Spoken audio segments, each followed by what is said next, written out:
Good morning, everyone, and we welcome you to SciChat Saturday. And again, I am not alone. This is finally becoming a show that I hope it would be with lots of guests. Whoops.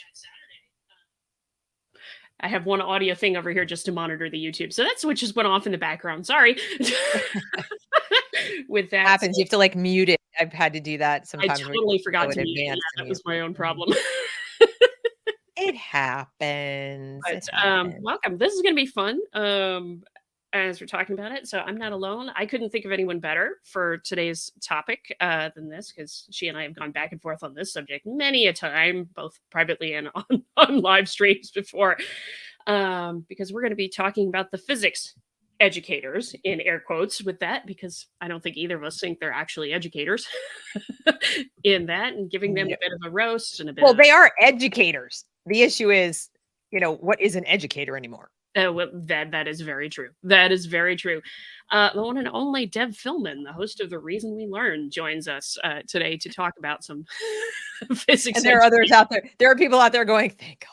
Meaning like, thank God she's the one and only. God, there's not more than one. But welcome back to the channel. Yeah, my husband's like, she's a lot. I'm kidding. Anyway.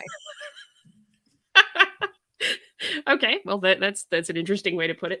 So I figured we could have fun with the physics educators, because there's a couple of interesting articles that have come out in the last few years, and I think the one that caught my attention, that has prompted everybody, and I know prompted a lot of ridicule from a bunch of the STEM professors I work with and have context with, is not the specific article we're going to talk about, but there's one in the backstory. Where is it? Oh dear. Oh yeah, it's this one. Who remembers this thing from last year? Observing Whiteness in Introductory Physics, a case study. This was the article that prompted them all. There were so many news bits written about this in just utter ridicule of it. And it was to the point where the editors of the journal actually had to write a piece of how dare you ridicule this, and we welcome comments and critiques, but how dare you ridicule it? And then on a how dare you ridicule it? Say the people who paid for it. I'm sorry. Yeah, journals. Dude, we're gonna ridicule you too. Or so. Yeah, we're being kind to ridicule. Like we could dispense with the humor and get straight to other things. No, but one of the reasons I love this article so much is because they were claiming it was a property of whiteness to, everybody's gathered around a whiteboard and the problem's on a whiteboard, therefore whiteness. I kid you not, Deb. It was that was one of the reasons. Back when it was a blackboard. Back when it was a blackboard and white chalk, it was oppressive how the chalk was constantly writing on the blackboard. I can't. What? But so we figured we'd have some fun, because hang on a second. Oh, I'm gonna have to come back to that, because I think. What happened? No, I'm just thinking there's from the article we're gonna look at in a second to this article, I noticed something that is almost like copy paste the same thing. Oh, just dude. I was like, did you just plagiarize your own work? Kind of thing, because actually I didn't realize it until I was looking at it again this morning, Deb, but the first author here is the same as the first author in the paper that we're actually going to be looking at. So it's the same person many times over. I'm shocked with that. But so yeah, no, this was the one that prompted it all. And I mean, the backstory with this, just for those who may not be familiar, there's a whole other SciChat Saturday on that one, so I won't get into it. But basically, this article was published. There was lots of ridicule. The editors of the journal chimed in and said, how dare you? And critiques are welcome. And then when somebody actually submitted a critique, they refused to publish the critique of that article because it wasn't coming from the same lens. Actually, was generally they refused to publish the article because it was not coming from the same background. You're not educators, so you can't critique it, kind of thing. You're not looking at it through the lens of critical theory, so you can't critique it. And so they refused to publish the critique, which they invited. So I covered that on a previous SciChat Saturday. And the other reason I want to mention that we're talking about this is because of, we might as well be honest and talk about this too, in that there's a crap ton of students who are not proficient in science in grade 12. And so one Can of the I say reasons we something make about fun of just these this things. screen? I want to say something about this Yeah. screen because all too often when I've showed these results, I will hear from Mhm. people about, well, not everybody's good at science, or not everybody's going to go into a STEM career, or so what if only 20%? So it's ironic. The same people who are saying DEI is great, we need more representation, and it isn't right that it's always ends up being, white or Asian people or whatever. When you show them that 80% of American kids, not disaggregated by race, mind you, are not proficient in science at the end of 12th grade, they come up with 17 reasons why that's okay. So now what we're doing is trying to make sure that the 20% are equally represented of all the different kinds of people and all the kinds of experiences. Let me tell you, parents and everybody listening, why this is a problem. What do we mean by science and proficient at science when we're talking about K-12? We're talking about the basic understanding of the building blocks of life. Okay. So you really, when you come out of high school, should have a basic understanding of why the wheel matters, how gravity operates, why reality is reality scientifically, so that you can't be fooled into thinking, sex, it's all up to you, chromosome, schmomosomes. I mean, those kind of basic understandings about the reality of existence and a understanding of where humans are as physiological, biological, creatures, and the actions we take on our environment. So, how are we going to actually fix climate change if we don't understand how we operate in time and space?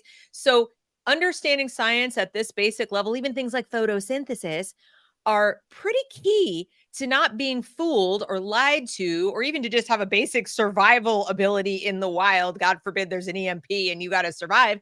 You need to understand, how do you start a freaking fire? What are the chemical components of water? Things like that kind of matter. So when they say you're not proficient at science, they're not saying you're not Einstein. They're saying you're basically at the mercy. You're 80% of America's children are now at the mercy of the 20%, whoever they may be, when it comes to survival on planet Earth. Whatever you want to tell them about how things work, you could go back to pre-Galilean, you could go back to the terracentric, whatever, dispense with heliocentrism and all that. Nope. Yep. Everything revolves around the Earth now. Oh, did you know the Earth is flat? Oh, by the way, there's no such thing as men and women, and this can be whatever you want. That's what this means. So I hope I've helped contextualize this data a little bit Oh, for the average normie. That's what it means.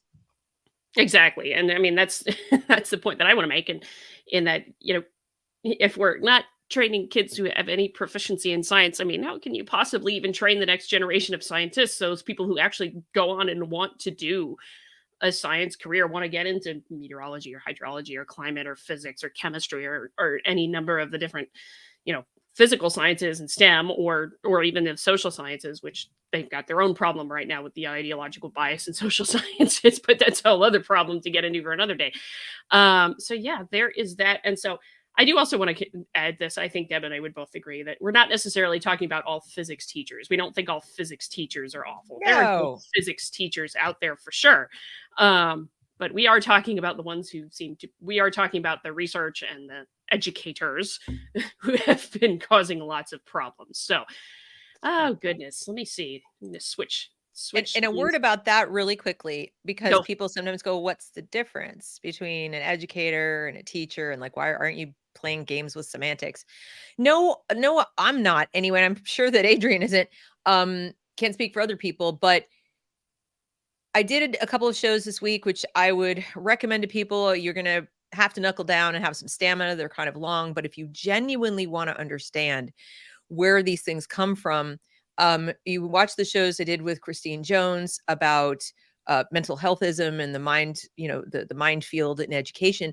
You'll understand that education itself as a field of study as a separate field apart from, let's say, I study physics and I decide I want to teach physics. I study math and I decide I want to teach math. The study of education itself, the whole idea that we should be doing papers like this, that we should study how to teach things as its own discipline, is only about 100 years, little over 100 years old, 120 some odd years old.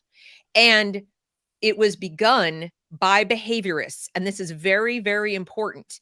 This was not begun by scholars. This was not begun because a group of people in their discipline said, I want to make sure that all the students in America, who I'm trying to teach physics to, come away understanding physics. What's going to be the best possible way for me to do that?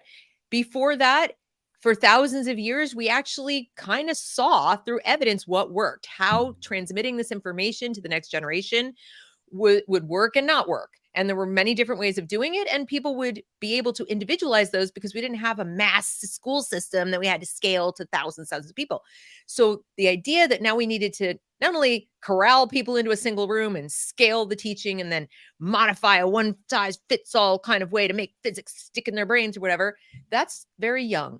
And so papers like this, when you talk about educators versus teachers or instructors or tutors, or even they used to be called masters, people who are masters of their craft, that went by the wayside. And now every teacher is seen as a sort of researcher.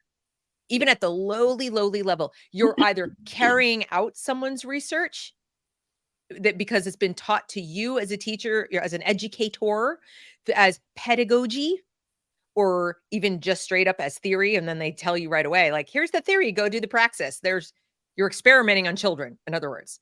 And I want to make that clear. It's not just semantics. They see themselves as participating in an ongoing experiment in which they are researchers and your children are subjects.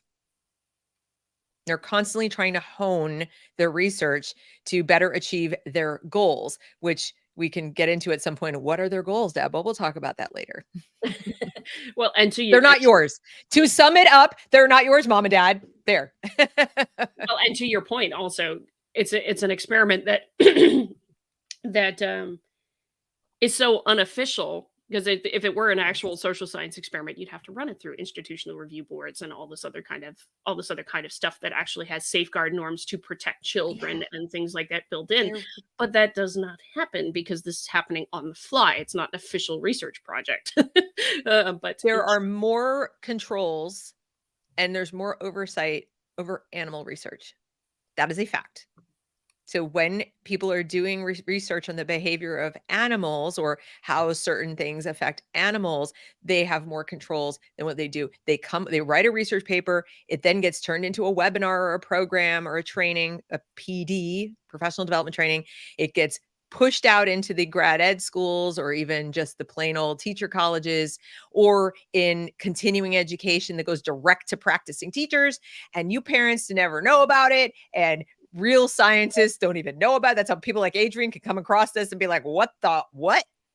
So even an actual physicist who is sitting there hoping someday to hire brand new physicists to work with them in their project to research or study something about reality is going to be fed students who come up through having been taught by these non-physicist teachers who got this kind of pedagogy fed directly to them, completely bypassing the discipline. And they're going to look at these students and say, I'm sorry, what in the world are you telling me? Hello? And those students are highly likely, as the students under Mao did before them, to drum that poor professor right out of his job or that researcher right out of that university because they're not paying attention to equity. You still believe the old science. Newton's a white guy. By the way, I've got one short article at the end that I haven't shared with you that I didn't share it because I want to see your kind of fresh reaction to it. So it's like the red wedding of science. No, it actually comes from the American Association of Physics Teachers, which I didn't know was a thing for a while. So but it was sent to me by the STEM professors I know who are just like, who read this and are like, "What the fuck, man?" You know what needs to happen, Adrian? Here's what needs to happen. You need to get a panel of actual physicists. Like somebody needs to get in touch with Elon Musk to get with SpaceX and say, can you give us your top people? Maybe they work for him. Maybe he just knows who they are. Who are the top actual working physicists right now in your view? And assemble a panel and then just show them the stuff from the American Society of Physics Teachers. I would pay money for that. Literally, that could be a pay-per-view. I want to see their faces. I want to see them react to what these people are saying about physics. Having the two of us reacting, I like to believe is going to be, entertaining enough. But that would be hilarious. Can you imagine? Maybe hosted by John Stossel or something. No, it would be fantastic. Absolutely fantastic to watch them go, what? And maybe then we could get their attention because they are the ones who will be affected. They're the ones who, I mean, you see it in what you do. I mean, you have these new students coming up and you're like, oh, would you like a puppy? Is this harmful? Are you hurt by reality? Do you need a moment? It's like the American Association of Anthropologists canceling this session because because it was a supposedly hurtful session. We're I'm like, very sorry. Reality might be offensive to some of the people in attendance, and we need to do. Well, you saw the thing I put up yesterday about the Richard III, where they had something outside the Playhouse, and it was literally a disclaimer, and it said, "This absolutely blew my mind." I have to find it because I was okay. So here's what it says: Richard III contains scenes of death, violence, and threat. oh, I This saw production, that. yes, it uses, in all caps and bolded, it uses latex balloons, one of which is popped on stage. For more information, please talk to a member of staff. Please note, if you leave the auditorium for any reason, you may not be admitted until a suitable point in the performance. This will be at the interval. So, just please, trigger warning. There's a study That's for Richard III. That's for Shakespeare. Can you imagine research into the functioning of the universe? I got to dig it up, but there's a couple of studies that came out recently that actually show that trigger warnings don't work worth a damn. Actually has the opposite effect and makes people more anxious. You think? Really? Pointing out things somebody might never have been afraid of or noticed before? Mm-hmm. This goes back to, we parents understand this because anybody who's spent, I don't know, a day at the playground with a toddler and they are apt to fall down, skinned knees do happen. We learn rather quickly that our littlest kids fall down, scrape their knee, hurt themselves, bang themselves up, and they do not cry immediately. They look up at us. They look up. And one of the things I learned early in parenting was be careful. Don't go, oh my God. Oh my God. Oh my God. Oh my God. Me too. Oh, we have to clean it out. It's going to be dirty. You're going to get an infection.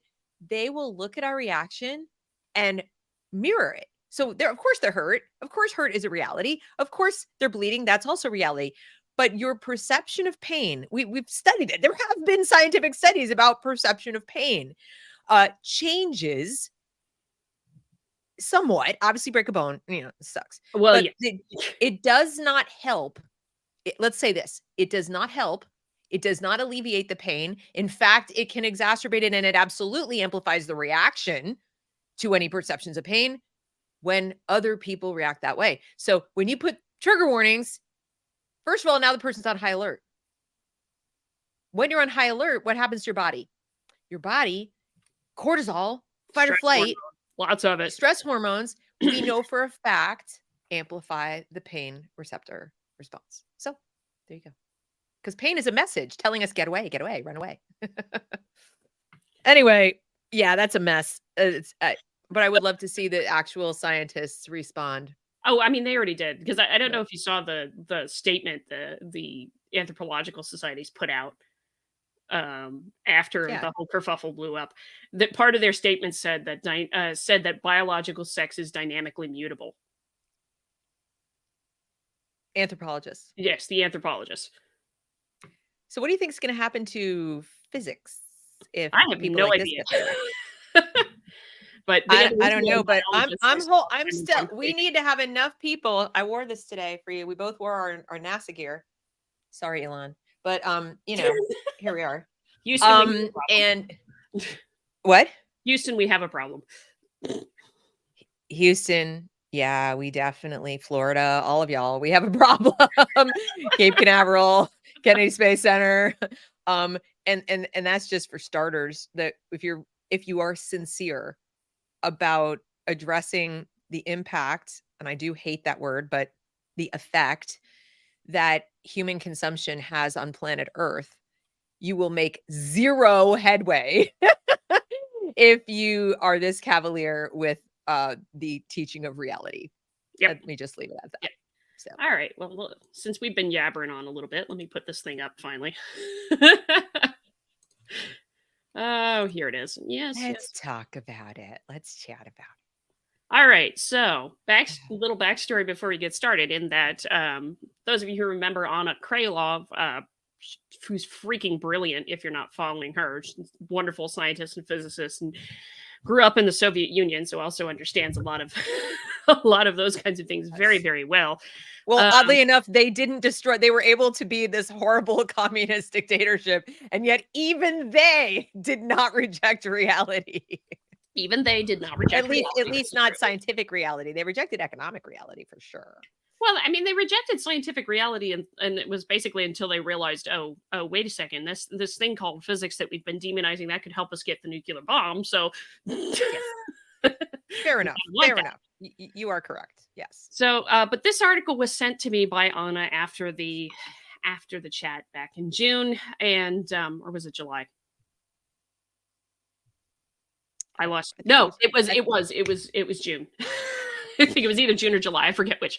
But she sent this one to me because we were actually talking about the observing whiteness in introductory physics. And then we got into, she sent me this thing about teacher learning about the integration of energy and equity, a case study. So just for shits and giggles, let me read the abstract here before we go any further. Multicultural education invites teachers to support students in critiquing the foundations of a given discipline, with the aim of reimagining that discipline and the purpose it serves. In this paper, we present a series of cases in which high school physics teachers who are enrolled in a summer professional development course expressed vexation as they tried to integrate equity with the physics concept of energy, and in which one teacher made significant progress in this integration. These cases serve to illustrate what teacher learning about multicultural education might look like in physics, and what resources may support this learning. These cases also point us to some of the ways in which physics as a discipline and schooling as a system make it difficult for teachers to critically examine the canon. Can I say something? Go for it. Go for it. Okay. Well, I want to, for your audience, as someone with a background in teaching, I want to highlight the assumptions or the claims in this intro paragraph. It's very, very important. Everything we're going to say after this will make a lot more sense if you understand the operating, I hate to say principles, but the operating assumptions, the operating claims they're using. So first of all, they're saying that multicultural education invites teachers to support students in critiquing the foundations of a given discipline. So as a parent and as an old-timey teacher, my question, anytime somebody comes and says we're inviting teachers to support students, is why? So first of all, why do students need this kind of support? What is the problem you are trying to solve here? And what is the objective good? It better be objective, because again, this is a standardized compulsory system we're talking about. Children between the ages of 6 or 7 and 18 are compelled by the government of wherever they live to attend school. They don't have to go to a public school, but they're compelled to attend school, and teachers are pretty much educated in one system that funnels to everywhere. So why is it important to critique the foundations of a given discipline? First, you need to understand that that's the claim they're making, that it's a net good, that it's objectively good, and that we need to invite teachers to support students in doing it, not teachers in doing it, students in doing it. So why would ignorant students, we're talking about students in a physics class, they don't yet know physics. So why would you invite students or teachers to support students in critiquing a discipline they know nothing about? Never mind critiquing the origins of that discipline when you're talking about origins that go back hundreds and hundreds of years, in some cases, thousands. So that's the first thing I want people to understand is the heart of this is an assumption that critiquing the foundations of a discipline is a good thing by teachers or students. The second thing I need to mention is that they're talking about how vexed the teachers who are not physicists, they are teachers of physics. That's another important distinction to draw. We are so far past the time in history when the people teaching physics might have actually been physicists with tutor, like little mentees or whatever. That, I mean, you'd probably have to go back to Newton himself to find people doing that. So the epistemic humility, the humility about what I don't actually know, what I'm simply trying to transmit to students knowledge of physics, but I am not a practitioner thereof, is gone. So we have people who are vexed, very vexed about the origin of a discipline that isn't even their discipline, which I find, I mean, the hubris of that alone is beyond my comprehension. I personally, as a teacher, would never do that.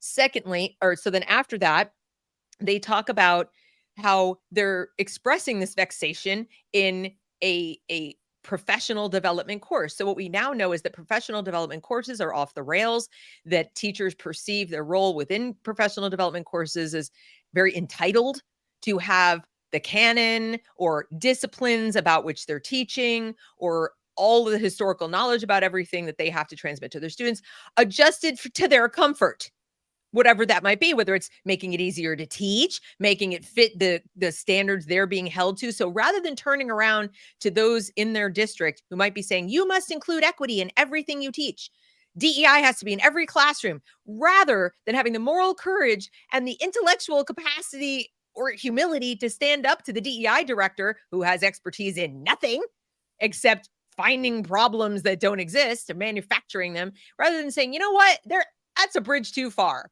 I am not going to go into a science classroom and insert equity into science. Never mind rearrange the existence of the canon and what the canon consists of to make my job easier to please you. That is not their job. Their mandate is not to please the DEI director. Their mandate is to teach physics.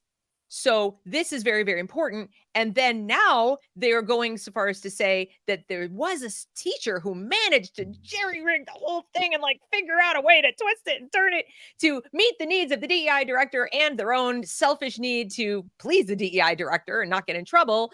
And then everyone else feels entitled to this learning because well, if she can do it, tell me how I can do it. So now they all want to know, how can I twist a reality to suit the pseudo reality that pleases the pseudo logician who works in DEI, and they've gone, we're now going to give it to everybody. These cases also point to some of the ways in which physics as a discipline and schooling as a system make it difficult. Oh, I'm so very sorry that school makes it difficult to do a lot of things well. But when did that be? Let's look at that. Let's say maybe we need to look at the system, not at the science. Maybe it's hard to have something that's standardized do anything well. But no, it's hard to get this system to do this completely insane thing. Well, what that tells you is it tells you, as bad as a one-size-fits-all system is or ever was, it still could be made worse. Yeah. And to Deb's point about, them looking at the science but not the system, that is quite literally what they mean in this article. They're actually going after the physics definition of energy and trying to figure out how to integrate equity with it. Not things like, who has fossil fuels, who has solar, or anything like that, but they are talking about the actual literal physics concept of energy. And for those who may be unfamiliar, at its simplest thing in physics, energy is a scalar physical quantity. Energy is generally defined as the potential to do work or produce heat. Total energy cannot be created or destroyed. So it's always transferred. It's never created or destroyed. All that kinds of things that if you took a high school physics course, a good high school physics course or college level physics, you would know these kinds of things. So things like mechanical energy, the energy associated with the motion and position of an object. kind of thing. So it's like a rolling pencil or something like that that has energy. That's the kind of thing we're talking about, not necessarily the uh not necessarily nuclear energy or solar power or fossil fuels or anything like that. Who has access to that? No, no, no, no. They are actually talking very much about the physics concept of energy, the basic concept that you're supposed to be learning in a physics classroom. So just add the fine point on that one of what they're talking about, because it's easy to go, wait a minute, It's they're just talking about the sources of energy. No, that they are literally talking about the thing that is energy. but even if they were, okay, let's say they were talking about fossil fuels. Is that the teaching of physics? That's not even the teaching of physics. So, I mean, thank goodness they're not doing that. But you know, equity is, first of all, a moving target. And the notion that it should be the number one goal of education is ridiculous. And I don't and they're telling you that even that isn't the goal. The goal is to insert the concept into everything, every discipline, and deconstruct and critique. That's why it's called critical theory. Whether it's critical race theory, critical gender theory, critical theories deconstruct reality. Critical theories tear things down. There is nothing constructive about it. So ask yourself, how well is the world going to work? How does Artemis get to the moon if we deconstruct physics? Mm-hmm. Mm-hmm. So, shall we go wander into Yeah, moving on. Moving on. Shall we go wander into this thing? There is the one thing Let's I do do want to mention, because I noticed it as we were starting, and I hate this stupid bar. If I could figure out how to get rid of it, right now it's just like stupid little bar thing or another. I can't figure out how to get it off to where it's not covering something. But I wanted to actually just mention it because this first sentence: critical race theory names white supremacy is endemic to all aspects of U.S. society, from law to employment to schooling. Okay. Let me go back to the other article real second and just read this sentence, first sentence. That's why I stopped dead for a second. From the other article, critical race theory names that racism and white supremacy are endemic to all aspects of U.S. society, from employment to schooling to law. Those two sentences Yeah, are so almost exactly the same. we plagiarize our own work, but let's look at that. Look at the sentence that comes before that. Okay. So, I mean, first of all, it says consistent with. The MC also acknowledges that due to the permanence of racism, the Yep. full vision of MCE can never be, I'm sorry, not before, but whatever. This is really, really important, because that tells you that this paper is predicated also on a claim that has yet to be proven in any way scientifically. So that you know, it's just permanent. Racism is permanent. Okay, prove that. Secondly, you haven't defined what you mean by racism. So here we have a paper about the teaching of science that is supposed to help people achieve equity within science. And they can't even be concrete or objective. Oh no, that's right, because objectivity is bad. We'll cover that. But they can't even define the terms or prove the case. They are leveraging as if it's proven, as if it's, like I said, like gravity or the earth is round, is how much they want you to agree with critical race theory. That is so important. Anytime you read anything by these critical theorists, you need to understand that they're operating as that's the base, and it's the equivalent in their minds of the round earth. Critical race theory is true. It's not theory, like in well, actually, Well, to them it's true, Deb. Let's be clear and not have you clipped out of context to say something you're not. To them, critical race. No. They're operating the assumption that it's true. Yeah. It's not true. So and it's not even a theory, because can you explain to people what a real theory is in science? What does something have to be to classify or qualify as a theory? Because what they always do is say, well, gravity's just a theory. Yeah, no. Right? A theory, I mean, a theory is basically a supposition of ideas that's intended to explain how something works. Right. But a theory can be disproven. And actually, this is the thing about falsification. When something is put forward as an idea, it's not just automatically true, even if you have some supporting evidence for it. It's there, and it's the current state of what we understand. But if something comes along that by evidentiary practice and analysis and what have you can prove the first theory wrong, well, you advance to another theory. Testable. Thank you, Richie. That's a good way to do it. A theory, a real theory, is Yes. testable, is triable, it is falsifiable. The thing with That's right. critical race theory and all the critical theories in general, covered it ad nauseum on this channel and so have many others at this point, that it's not falsifiable. It is utterly That's correct. unfalsifiable. It is an Correct. acceptable true thing. Um, and basically say, okay, this kind of thing causes all these disparities, and therefore they also then say when there's a disparity, well, look, it's caused by this thing. That's a circular logic loop at the same time. So it's Well, full exactly of right. logical contradictions and what have you. And I mentioned the guys who critiqued the observing whiteness in introductory physics article, and that was actually a lot of their arguments. The thing called whiteness is not measurable. There's That's right. no definitive way to measure it, so you have no way to test it. Therefore, you have no way to falsify this particular thing. So a And theory therefore is you have no falsifiable. business basing a pedagogy where you're taking young children, you take children who are ignorant of all of this. They're ignorant of the world. They go to school to learn about how the world, they learn about how reality works, what reality is and how it works, especially in a science class. And your operating principle is critical theory, you've made a decision. You've made that, you as a system, everybody in this education field, they have made a decision to move forward with something that is untestable, unfalsifiable, and therefore a belief, not knowledge. It's a belief system.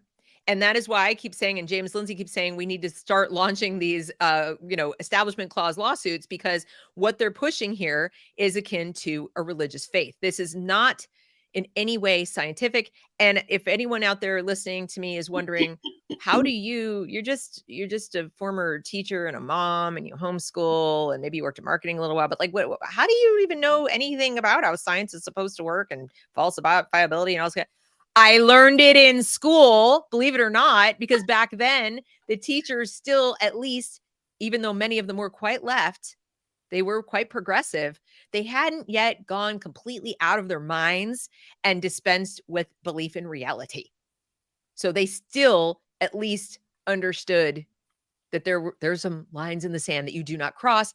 And so, yes, I learned the basics. And that's why those test results Adrian showed you at the beginning are so very important, because that means now that 80% of our students don't even come close to knowing what I know about science. Mhm. And I'm a nobody. I'm a nothing. I mean, next to Adrian, Now, I I'm am going to an say, Deb, you're not a ignoramus about science. nobody. You're not a I'm nobody. saying in terms of I know enough about what I don't know to know that when I went into elementary school classrooms and had to teach the subject of science, which I did, because when you teach elementary school, you teach all the subjects in one classroom. You really don't go to a science teacher. That doesn't happen until middle school. So I was tasked with teaching science. And I really do credit, even at the University of Pennsylvania, which has gone completely off the rails, and it really has been for a long time. I was fortunate enough to have as one of my best professors in the teaching of science class, a woman who still understood what science was. And it was what I hoped it would be, which was sort of a refresher course in basic scientific concepts, because we obviously weren't scientists. We were want to be teachers. And you really can't count on that, that some scientist is going to want to go teach elementary school. And she walked into the room day one of class. This was such a great way to teach us. And threw what looked like a rock. It absolutely looked like a rock at us. And we were, like doing this thing because why is she throwing rocks at us?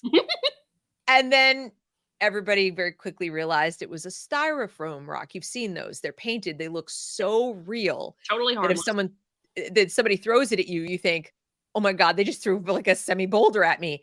And then the person picked it up and she said, why did you all duck?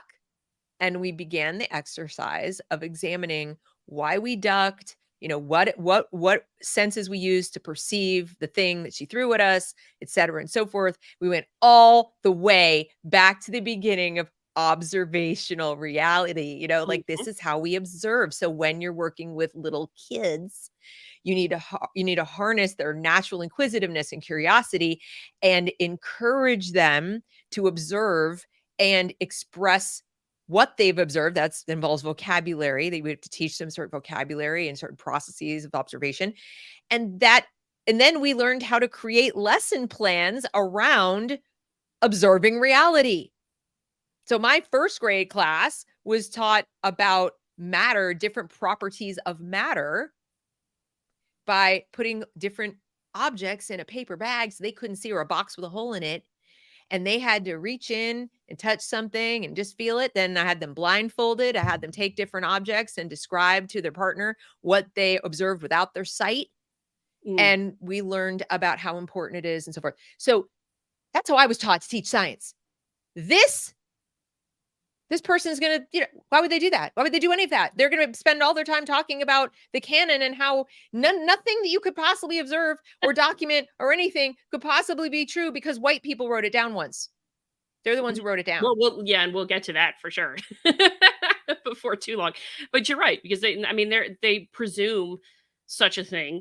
Oh, and that reminds me, it's a shameless book plug for those of you who haven't had the chance to pick it up and read it yet. Thomas Sowell's latest book, Social Justice Fallacies, is fabulous, by the way, in ripping apart a bunch of these things. Because, like, right at the start, one of the things that the critical theories and what have you is based on is Jean-Jacques Rousseau's kind of notion of, well, all things being exactly equal, everybody should have exactly the same outcomes and all this other kind of stuff. Problem is, all these things aren't equal. There's hundreds of thousands of things that affect a person and where they're going to end up in life, not just, all things being equal, there'd only be one kind of, all things being equal, there would be only one kind of plant, one kind of animal.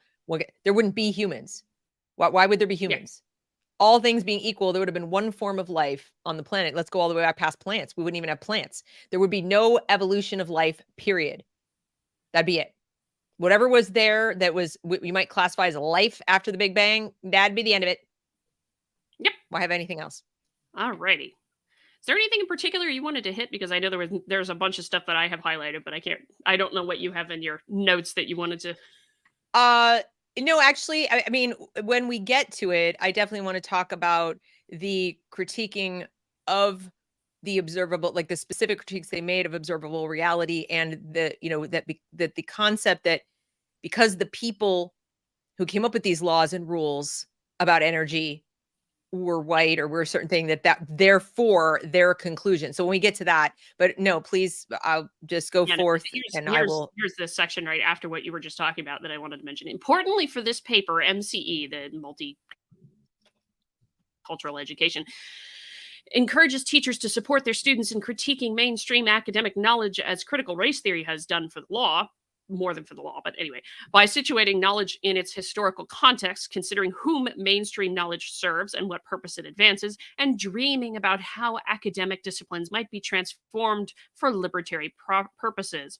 Our project team is designing a professional development experience that aims to support high school physics teachers in coming to see energy in physics as a sociopolitically and historically situated concept. Now, that's what I was getting at earlier to make sure the premise. They're getting you the premise that this thing, energy, not like oil, fossil fuels, and what have you, but the physics concept of energy, the premise there is that it's was created by all these specific people from this particular age, so it's historically situated there, and there's probably a different meaning for somebody else who was situated differently.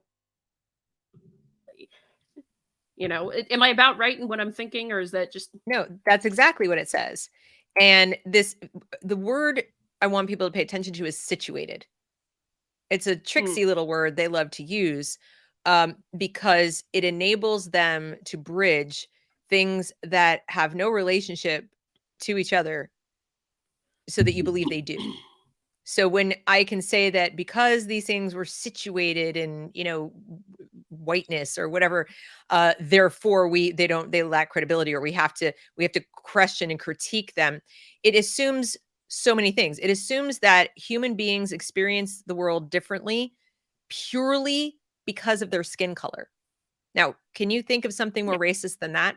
So just because I can think of a reason, at least one, and I would think the anthropologist would have come up with this one too. I'm no anthropologist, but it's very possible, in fact, indeed likely, that people who look differently from Isaac Newton managed to perceive similar things about energy or other properties of science, so forth. And simply, we don't know that they did because they didn't write them down. Mhm. Because what did mostly white Western Europeans have that these cultures did not have at the same time? The written word. Yep. They had the written word, then they had the printing press, then they had travel because of their proximity to each other by ship.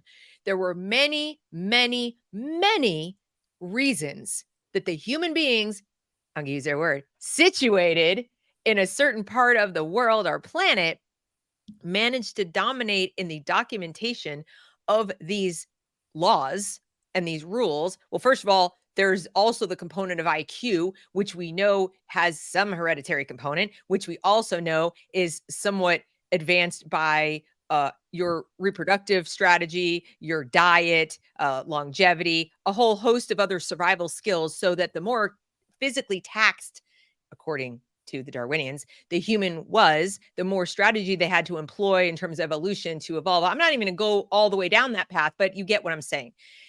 We don't know exactly why it was this person over that person, other than what we can see. And what we can see is they had language and the written word, and the other people did not. And to the extent that they did document things. And then we know, but the people who wrote down the laws of physics, we know for a fact had language, and we know for a fact had the written word.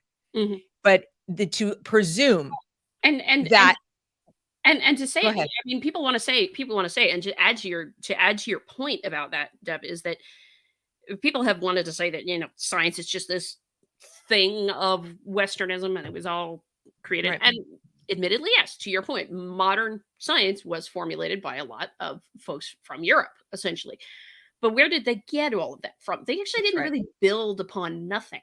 There's actually a lot of literature and archaeological findings showing that Right. cultures predating modern Europe, particularly in the Middle East, in Egypt, in India, in China, all around the same time, started developing the basics alongside the Greeks, of course, to start developing the main principles for what scientific process is, for understandings of physics, and the whole works there. So it's not based upon just I like to say it this way: science, of all the things that there are, is one of the most uniquely human endeavors. Yep. Everybody tries to figure out how the world works. We're the one species on on Earth that has the capacity for reason, for intellect, and for thinking above all other species on Earth. Right. And so, it's one of the most uniquely human endeavors of science is. That is, science is one of the most uniquely human endeavors in trying to figure out how the world works. That's right. And so, when they're telling you that these theories, these laws, these discoveries, whatever, are situated, or that because these people were situated in these kinds of experiences, therefore we have to question their findings, like we have to question what they observed and what they wrote down purely because of that. Now, science, properly done, does seek to question Science conclusions and does laws, where question things all the time. That's all the time, but not because the person who came up with it was the wrong color uh-huh. or from the wrong country. That is that how in the world, the only reason you would even think to do that is if you were a racist. There's no other you have to believe that people were, and if you do believe that they, white people came up with things and black and brown people didn't, and therefore this is questionable because white people came up with it, not only are you a racist, but you are putting forth the notion of a inferiority superiority concept, because demonstrably the people who harnessed physics, and then by the way, people all over the world have done this, but the people who have been culturally dominant for all of this time, since they used physics to act on their environment to make things better and extend human life and flourish and so forth, they would be admitting that those findings were superior. How could they not? Superior just in terms of them propagating and being dominant, if nothing else. If nothing else. So what are they now saying?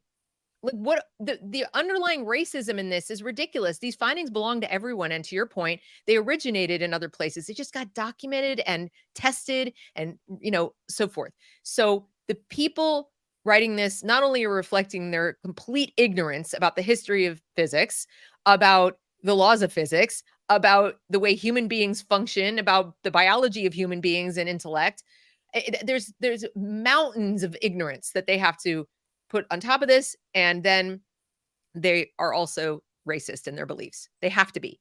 That I cannot. I mean, I will. Please, somebody help me out. What other conclusion could there be? Well, I hesitate to do that without further evidence and actually talking to people. So I hesitate. But well, no, I don't mean the kind of conscious I don't mean the kind of racist that says, like, oh, people are that. I'm talking about the kind of racist that the one they accuse us of being, like, you just don't know you're racist. And then I look at what they write and like, look at what you just said. I mean, it's there is that certainly that possibility of projection. Like, hello. And again, we're not, just to reemphasize this, we are not talking about all teachers. We're not talking about, of course not. Just to reemphasize it, because I'm sure somebody would want to take that out of context. Well, imagine the physics teachers. Imagine, because they are out there in droves. I bet they're the majority. Imagine the physics teachers and the physics professors who are going to encounter a colleague who goes through this kind of mishigas, or is in tight, because it's all very political now, is in tight with the DEI director. Look what I can do. I managed to find a way. I went to a professional development training and I figured out how to infuse the teaching of energy with equity. Give me a gold star. This might be a good way to look at it. Thank you. Yes, that's better. There's certainly, racism is a form of collectivism. All racists are collectivists. So you're right. Absolutely. However you want to put it, I'm not using it as the pejorative the way they are doing, in the sense of like they're an evil person. They have perceptions of the world they're sort of unaware of. They're categorizing people in a way that necessarily goes down to their wait a second. Which is weird. This actually speaks right to the point we were just talking about. Although energy seems to be among the most purely abstract concepts in physics, in fact, the concept of energy, like all science concepts, was constructed at a specific historical time and place for the advancement of specific causes. Present-day physics energy concepts were shaped primarily in the Industrial Revolution, when Britain was establishing coal-powered factories to produce goods from its global trading empire, which were brought to England on steamships. Thus, physics instruction about energy emphasizes work, heat, power, and efficiency, those concepts constructed to characterize and improve the engines in those factories and steamships. Those concepts carry not only the economic values that were prevalent in Britain in the 1800s, but also the moral values. Efficiency, for example, was since when was that a theological concept? Was a theological concept referring to the idea of maximizing the usefulness of divinely provided natural resources. So actually that speaks to exactly our point. They're presuming that all of this came about simply because, it was in Britain and there was a lot of things going on at the time. Yeah, and notice the tricksy language here. So they're not discoveries anymore. Remember when we were growing up, these were discoveries. They were things that humans had discovered or invented. That's how we talked about scientific or the applications of science, like the steamship or whatever. We didn't talk about them as constructions. We didn't talk about them as concepts even. So they're making things concepts that aren't even really concepts. They're applications of concepts, but even the concepts they're getting wrong. So when they use these are Marxist terms. Construct. They were constructed of. When you see that word, that then will be followed by their deconstructivist suggestion. So if they can tell you that something was constructed, that's as good as saying it was fabricated out of thin air. It was made by bad humans. It was made by humans to serve a purpose that wasn't very good, or that was somehow tainted by something that also wasn't very good. And then that justifies their effort to deconstruct it. But it's all in the language that they're using. If you back it up and say, hang on a second, there was no meeting of the white British people. We need to construct a theory around why we use coal and steamships so that we can do these things, so that we can burn and create. No, that's just not what happened. They said, oh my gosh, look, this thing that got lost when they're reversing the whole process of science effectively in this thing, because it's like there's an application here, and the thing that they're putting forward is, no, no, no, no, they came up with this concept because of this thing that they were already doing, that they already know how to do it. Well, wait a second. How did they already know how to do it? And then why didn't they use it for thousands of years? It got lost in the burning of the Library of Alexandria, because we do know that, based on some findings of, traveling around the world and finding copies made of documents, that steam power, humans have known about steam Yep. power. They just didn't figure out how to apply it to an industrial purpose for thousands of years. But they know Oh, about it since seriously. ancient Greece. In ancient Greece, I can't remember the guy's name. Was it it starts with an E, but he Oh, made yeah, a no, little steam. You know what I'm talking about? He made a little steam engine for entertainment. the name doesn't ring a bell. But I know who you you're could like talking about, but spin I can't something remember. around. Okay, so all that happened was that they figured out how to harness that which they already had observed to serve a purpose, because they also understood now about coal, and if we burn it, we can heat up the water faster and larger quantities of water, and so on and so forth. So discovery after discovery after discovery, you know, examined and experimented on by lots and lots of people, produced these discoveries or inventions. Yep. And that is how I was taught about it when I was a kid in school. School Yep. didn't used to do everything wrong. They did a lot wrong, but they managed to explain how steam engines work, and that the people who figured out how to make them work were inventors, Mhm. were on the cutting edge of discovery. What are they going to say in 100 years about the things that we discovered about computing? Yeah. Did Well, Alan Turing construct AI because he was white? mhm. No, here's another analogous kind of thing. I can make another thing here, because they're saying, okay, yeah, no, no, no, they had to come up with this concept because they were doing all these things with the economy and what have you, and that's what was going on in the Industrial Revolution. That's kind of like saying I had to come up with the concept and constructions of meteorology because I was already using a weather forecast model. Right. It's exactly the same thing. It doesn't work physically. You cannot actually like model the physical climate, model the physical weather without having some understanding of the physics to put into the computer to actually model it. Well, there's also the implication that there was malice aforethought. It's Yeah. very subtle, but it's in there. And that's why I said there was no deep, dark meeting of people to say, let's do this. And it's hilarious that the very same people we're critiquing are constantly calling us conspiracy theorists. Everything about critical theory is a conspiracy theory. Mhm. The entire thing is a conspiracy theory. This is a conspiracy theory. Yeah. The actually, and let's play devil's advocate for a second and say, yeah, let's say they came up with it during the Industrial Revolution. Let's play along with the argument there for a second. Okay. Does it stop the things that they came up with as concepts from being true? Because, well, there's other things all the way around the world that were created off of the same concept. So does it stop it from being real just because it was created during that time period, or discovered during that time period, or maybe in their language formulated during that time period? Exactly. Like, okay, let's say all this conspiracy was true and they did all those things. That are the laws any less true Relevant. Yeah. or Are they relevant? any less real? Are these Well, things the other thing you can look at is real?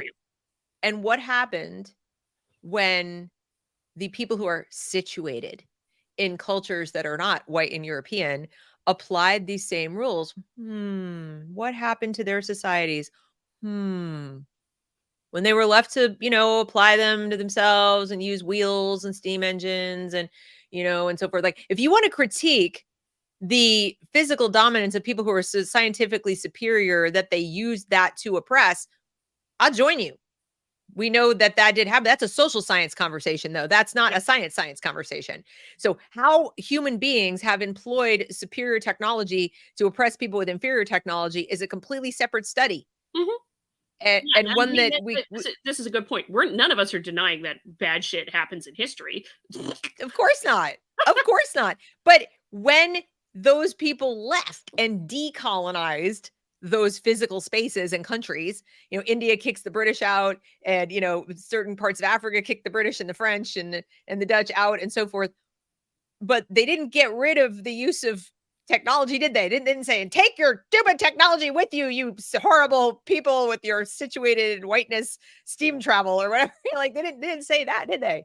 I didn't see anybody shutting down the indoor plumbing.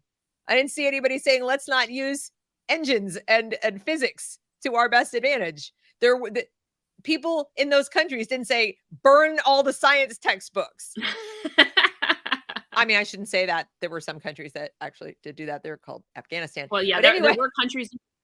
And before I forget, folks in the chat, because I did forget before, if you have questions, of course, you're welcome to ask them and throw them in the chat, and we will answer them. But of course, we ask that you keep it respectful, because I reserve the right to ignore a question that is asked to just harass, or anything along that line. That does prove the point, though, doesn't it? Or at least give evidence to the point that when cultures have said, take your stupid technology with you when you go, what has very quickly happened to their societies? It's not always progressing. And when you take away these things that were allegedly situated in whatever, Rousseau was wrong. Yeah. It's not magically better. Return to the primitive is pretty bad. If you want to go ask some of the people who live in the mountains of Afghanistan, at least by our Western sensibilities, I wouldn't want to, as a woman, live there. Would you? Well, and to your point, like, history has consequences, both good and ill, and people can, this is matters of your opinions in history of whether or not you think someone was a horrible, evil person or a good person. Most of the time, it's actually quite nuanced. I'll take an example from my own history. Franklin Roosevelt, in World War II, he and Churchill made an agreement with Stalin, in order to get Stalin on board to fight Hitler. And, one of the agreements made basically acknowledged Estonia, Latvia, and Lithuania as part of the Soviet Union, recognized that arrangement. Well, we can look at that and recognize, okay, maybe they had to make that agreement to get Stalin on board to fight Hitler, which was agreed to be the preeminent evil right at that time and the bigger problem. My grandparents, to their dying days, hated Franklin Roosevelt because they were Estonian and they didn't want to be part of the Soviet Union. Right. So they looked at it as quite a betrayal. So, there's a bit of and my grandfather, who fought in World War I and whose parents fled Russia because they were Jews and they were, subjected to pogroms and whatnot. When he hated FDR for the same reason, but his argument was, has he forgotten the guy was an ally of Hitler's, and look what he did to the Poles and look what he did to the Eastern Europeans and so on. So there were people who felt that way for exactly that reason. My grandfather was one of them, hated FDR, hated him. Oh yeah. Well, this is a fun comment to add to our discussion. Yes, CRT is the same form and argument of conspiracy theory as Hitler employed about the Jews, right down to the DEI style reports of how many Germans were replacing Jewish doctors, lawyers, etc. Precisely. Yep. And I would even argue that Hitler is one of the first anti-racists. By the Kendian definition of anti-racism. Style of anti-racist, yeah. No, absolutely, because he uses the same one. There are too many in our universities. There are too many. There are not enough Germans, native Germans. We need to be. I'm not going to lie. I'm tickled pink that Kendi's center is falling apart at Boston University. I'm not going to lie. I'm tickled. Well, if enough people are able to read, the Wall Street Journal article about it, maybe, but Boston University is holding firm. Boston University is continuing to defend. They still want it as much as they're hating it. So, yeah. What good all right, is it? So motivate our way and move our way on here. So yeah, like they actually provide a kind of handy little table of, what's the mainstream academic way of teaching it versus the transformative academic way of teaching it. I see. You're actually teaching conservation of energy in the mainstream approach and the first law of thermodynamics as examples, concepts, paradigms, assuming it's traditional Western centric knowledge. I'm sorry. I think we've already beaten that one to a dead horse. One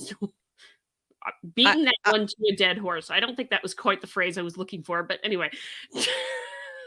The first law of thermodynamics is I'm speechless. Like, I don't even know how would I have a conversation with a person who believed this? It would be like talking to someone who landed from some other planet. I really don't. I don't think we can overstate this, Adrian. This is devastating. Mm-hmm. We're laughing and we think this is so funny.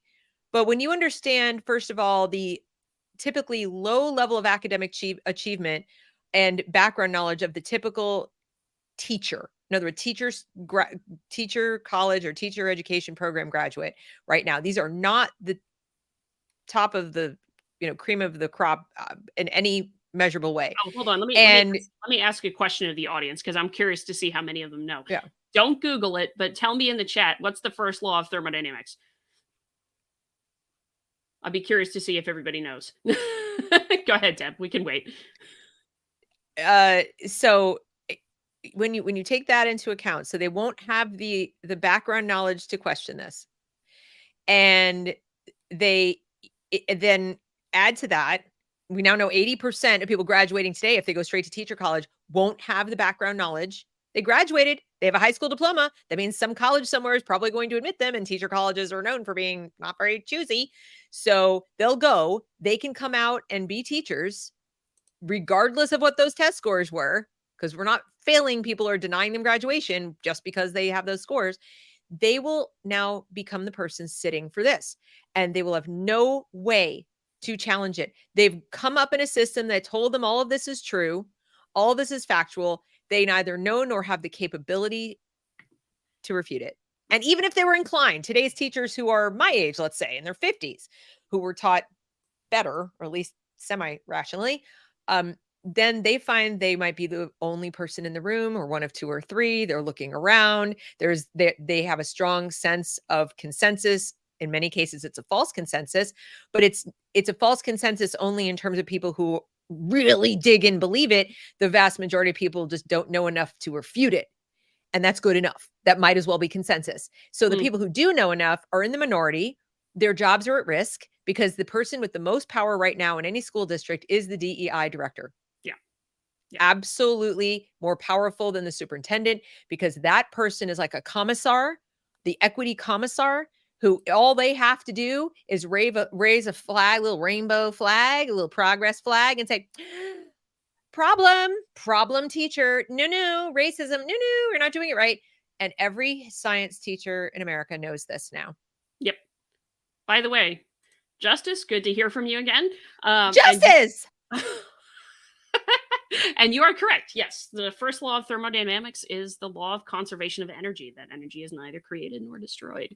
So very, very good. Right. You mean it's not constructed by white people for horrible ends, like suppressing the rights of brown people?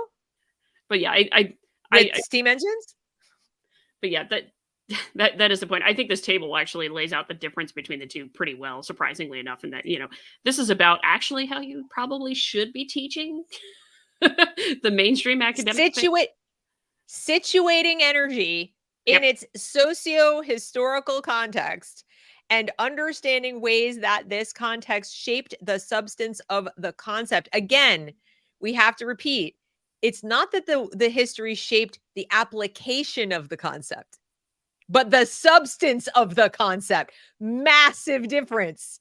The one arguably is true. The situation of the concept does shape how you're going to use it. But its content, the substance of it? What? Why? How? Please explain. No, scientifically explain to me. I want to know, Adrienne. Has anyone asked these people to, come on, show me how you know. Show me the experiment. Show me the rule. Show me scientifically how you know that the substance of the first law of thermodynamics changes or would change, could change, etc., simply by situating it in a different place, as if, first of all, that never happened. Maybe they just didn't write it down. Maybe they kind of knew it, but they couldn't put it into words. Who knows? We don't know. Exactly. That human beings had the capacity to figure that out from forever. And ironically, religious people who believe in, let's say the Bible as an example. I'm not talking literalists. I'm talking about people who believe that all of our knowledge, is a little bit of a curse. Like, it's like a gift and a curse that we have from our creator, because we are fundamentally different from animals, that we have the capacity to do these things. Would tell you that all humans, because Eve bit the apple, we are now sort of cursed. Yep. Right? with this ability to know. Yeah. Ability to know. We have the capacity for reason and knowledge, unlike any other species on Earth. I'm not even a religious person, and I know that like this is how ancients wrote down the concept. This is how they constructed the concept of human beings having reason and animals not. Because even the ancients could look around and observe as in their primitive scientific ways that their camel wasn't exactly figuring out how, how to build the ark and how many cubits it would take. Whatever. I was going to say I was looking for a quote actually because I forget who said it, but it was a quote. Basically, science without religion is blind, but religion without science is lame.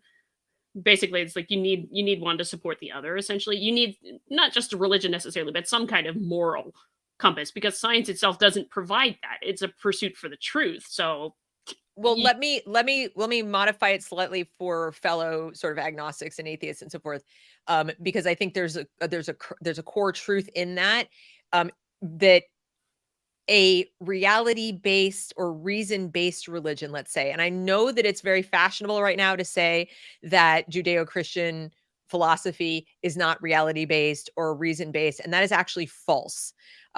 If you go back and read writings, especially of certain Catholic thinkers, you will find they champion reason. So that is more of a modern invention or of the critics, especially these postmodern critics of Christianity, because they want to replace it, and even Judaism. And unfortunately, tragically, a lot of Jews have gotten on board with this, that the Judeo-Christian teachings are completely irrational and devoid of reason. It's just not so. It's just that they explain reason comes from God. So their explanation for where reason comes from, they don't negate reason. They don't say that reason doesn't exist. That's complete lunacy. Anybody who's read the Bible knows that that's not true. So it's a true statement what you read, but it's a reality-based or reason respecting religion, because what they're doing is a religion, but the science, as we understand science to be, as opposed to woo, absolutely does require a reality or reason-based religion, which is, in my personal opinion, why the Judeo-Christian cultures, or at least cultures that respected that reality was a thing, because I'm not really that familiar with certain Eastern concepts or religions. So I'm not going to say that it was only in Western Europe, but I will say it is one of the reasons that Western society advanced so fast and so forth, is that recognition, in my personal opinion. Now, your mileage may vary, but that's what I think. But yeah, okay. So let's see here. Content integration. I love that they're basing all of this on a single workshop, by the way. This is what scientific. This is one of the things that got them in the other article. Is like the other article, The Observing Whiteness in Introductory Physics, that was based upon one 6-minute interaction that they spent all that time and energy analyzing in a paper. I'm just like, you have a sample size of one. Congratulations. Well, Adrian, if you were raised in I was about to say raised in a system, because that is really what happens. If you send your 6-year-old to school, or even if you send them to daycare and preschool, they have been raised by the system. For all intents and purposes, the majority of their waking hours have been spent in a system that has a view of the world that is this way. You believe this affective way. You believe that anecdotes are sufficient, that your feelings are all the facts you need. That one interaction will suffice. My lived experience is all I need to prove my theory correct. Lived experience. I hate that phrase. Pardon a momentary rant. I hate that phrase because an experience by definition is something that you live through. So lived experience is redundant unless you can prove to me somewhere that there's an unlived experience, or an undead experience, maybe. Which zombie lives matter. Yeah, I know, right? Bill has a comment on your I once undertook a meta-analysis style undertaking with world religions. If you do that, you can extract a set of assertions about humanity that models pretty well if functional morality. Use both. Excellent. Okay. So one of the things one of the things I take pride in is that I'm the first to admit there's a lot I don't know and don't Yep. understand. And so when people say to me, well, how can you be agnostic or how can you be atheist? Look at this and look at that. And how do you explain this and explain this? I admit that I can't. I can't. Mhm. I'm not trying to explain all that. The only difference between the two of us is you think you have the explanation and I'm still looking for it, or I believe it can be known because I believe reality can be known. I just don't think we have either the technology or even the brain power at this point Yeah. in time or the computing power to figure it out. But my not knowing doesn't need to be filled with anything. And the difference between me and the postmodernist, the Rousseauian, all these other people is that they're filling it with this garbage.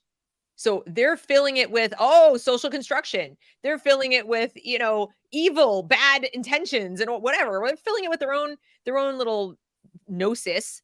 And I'm saying I can't fill it. I don't think I should have to answer these questions. I'm just trying to get through life like everybody else. And I'll take the information I can know and work with that and admit the other stuff is total mystery. Yep. Moving on. Yep. Okay. So let's see. Didn't you mention there was something in the action side of it that, oh, this is funny. Yeah. Structure of the professional development. Like, Yeah. Well, the reason this is important, Adrian, from the teacher's perspective or the system perspective, is this is what it is really all about. yeah. In other words, when you read how they talk about their goals, when I say they, all the people involved in education right now, especially teacher education, that field that I described at the beginning of our chat here, that it's this new field where they're perpetuating themselves like so many other fields, but we could give science a pass because the discoveries, we perpetuate the field of study of science or physics or whatever you want to call it, and we get stuff out of that, right? There's something tangible that hopefully comes out of that research. Well, we can't do that with education, and yet one of their goals, it's actually probably the number one goal at this point, is self-perpetuation. We need to perpetuate our field of study, the grants that we have coming in, the money we get from holding these trainings. We cease to have a relevance if we can't put a process around getting all this across. Also, remember, many of them are true believers in that they genuinely, completely believe all of this to be better than Mm. how things have been. They can't tell you why. They just again, it's a religious belief, and that they are really, truly desperate to change the world and transform how human beings actually interact with each other, look at history, look at everything to fit their pseudo reality. So this process is what they need so that other people go, ooh, I can make a webinar out of that and sell it. Or the person at the school can say, ooh, I can meet my equity goals in the district so we can get the money from the government if I put in place this professional development training. They know this will sell. That's why they do this. Yeah. This is a product to sell. Yep.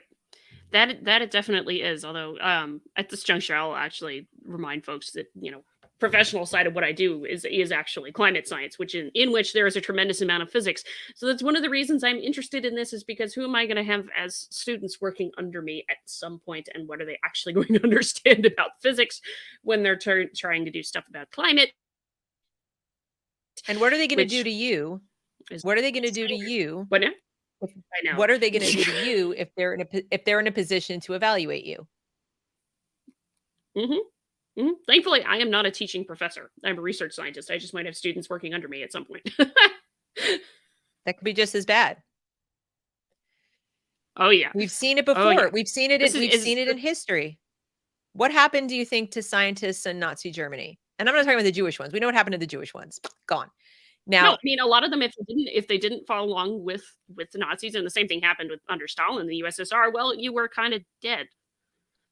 when they come to you and say you must embrace phrenology and you must embrace our race science that we just manufactured over here at the eagle's nest or whatever, wolf's lair, whatever the frick his place is that he was, if you don't sign on to this, if you challenge it, then you're out. You no longer can teach at this university. and maybe we'll do worse and throw you in a Mhm. concentration camp. Now, hopefully that won't happen here, but we have Yeah. already seen scientists and professors uh, say, what about, wasn't there a professor fairly recently who was fired for actually adhering to real science, and because he was offensive to someone? I can't remember who it was, but I feel like there was a science professor who There's was thrown. probably been more than a few of those. I Well, just that's don't what I'm know saying. which I one. think this has already happened. Yeah, okay. Hopefully I'm getting a note that my connection is unstable. So hopefully things stay together, but we'll see in a second. So hopefully I don't suddenly disappear. But yeah, let's see. I'm just trying to think if there was where was it that you wanted to get to specifically? Because I can't remember. Um, we've covered like most of my key points. And Okay. I think, I think the main thing is when we get down to like data analytics as an example, Oh yeah, that would be, the go data ahead. analysis kind of section, I think is kind of what I'm driving into here in a second. But That's the only place to go next, yeah, because we've covered all the philosophical well, underpinnings. We've there's one of the other things I want to get to is the Yeah.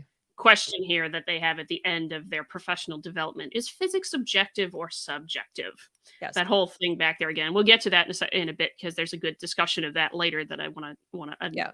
be annoyed with. But yeah, in the data analysis thing, it was two research questions that they had, and one of them was teacher confusion about integration of physics concepts of energy with equity frameworks. We draw on the literature from sense making to analyze our data, claiming that the confusion teachers express reflects their reaching a vexation point, an important step in the sense making process. That's right. Whatever the heck That's that right. means. Progress in teacher thinking about the socio-political nature of the concept of energy efficiency. See, now they're flipping it because it's not energy anymore, it's energy efficiency toward transformative academic knowledge and a social action approach to instruction. So that's the Right. fun analysis Yep. there. And I think what got my attention is actually somewhere later where, expressing frustration about it. Oh, I'm not even going to read this section, but I want to mention it because it's stupid. This is the Positionalities. stupidest. Oh, yes, it is stupid. Yes, Please. I have seen this happen more and more often where the authors will write in, this is all about us and who we are and where we're from and things like that.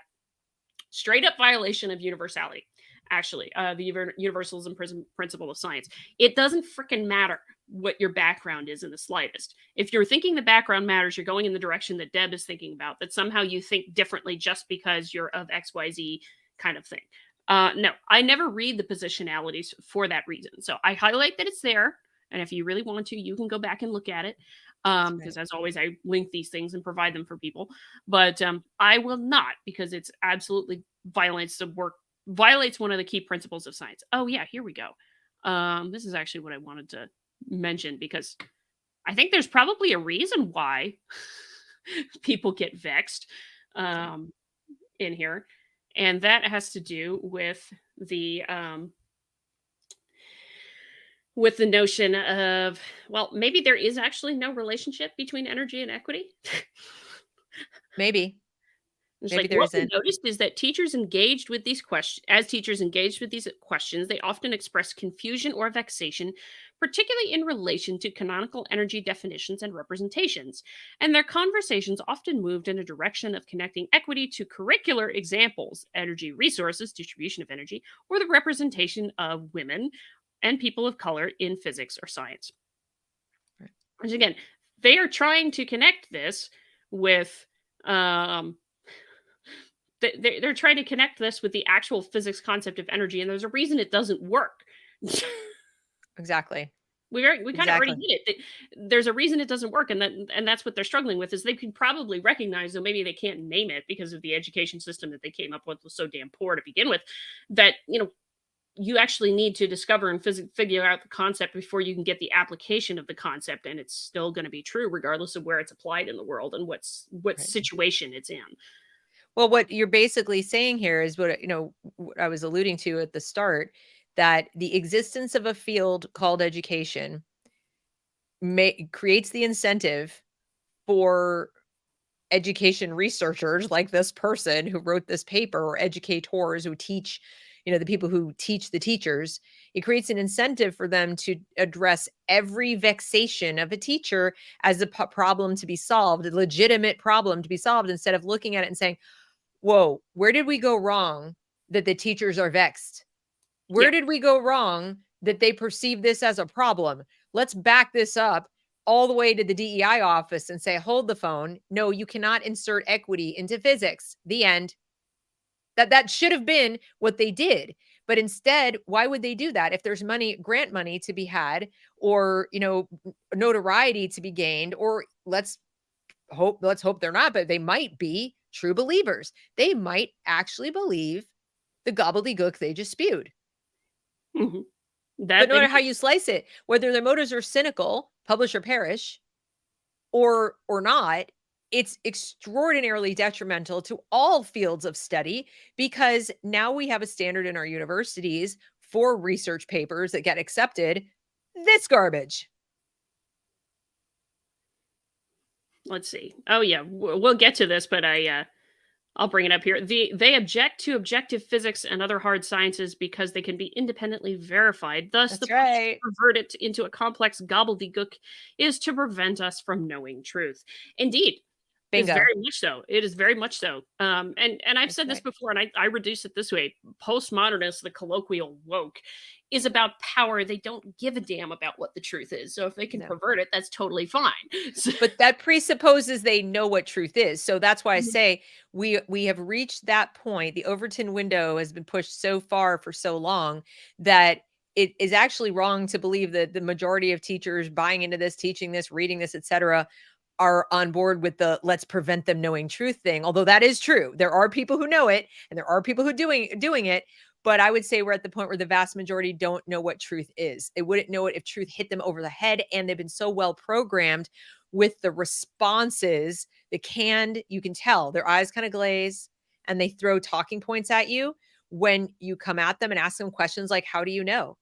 According to whom? Show Right. me. Where's the evidence for that? They will come back at you with like, you're just a racist. You must just really be a white heteronormative. So they wouldn't know truth if it hit them over the head. Mm-hmm. So they're not trying to hide that which they don't know or believe exists. Yeah. There is no objective truth because racism. They've already been programmed.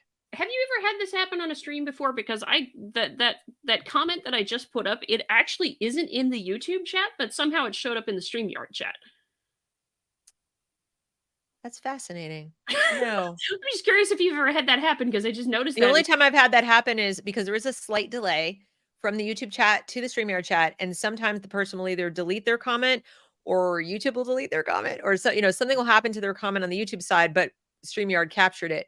So that can happen. Okay. I was just But I curious. would 'Cause it looked very doubt that he strange. deleted I would doubt that he deleted his No, comment, 'cause I there's don't something. think he did. I think there's a lag and delay that it's not showing up in the YouTube chat as quick as it should. Yeah, for me it's backwards, and it might be a function of what you identified at the outset, which is that you're having a discrepancy between you're seeing a discrepancy between upload and download speeds. So in my case, because my discrepancy is, I guess, on the download side, there's a lag from YouTube to StreamYard. I'll see it in YouTube before I see it in StreamYard, not the other way And around. apparently his comment is still there on YouTube. So Yeah. I don't know what's going on, because I've got So there you have it. I've There got you an have it. instance of YouTube open over here so I can just see what's going on to see if anything goes wrong. And it's just like, okay, I'm confused. Exactly. So in See, any this is case, a science and tech thing that I have no idea about myself. but but I think this is a really important thing that you've identified about how they're questioning the existence of objective reality straight Mhm. up.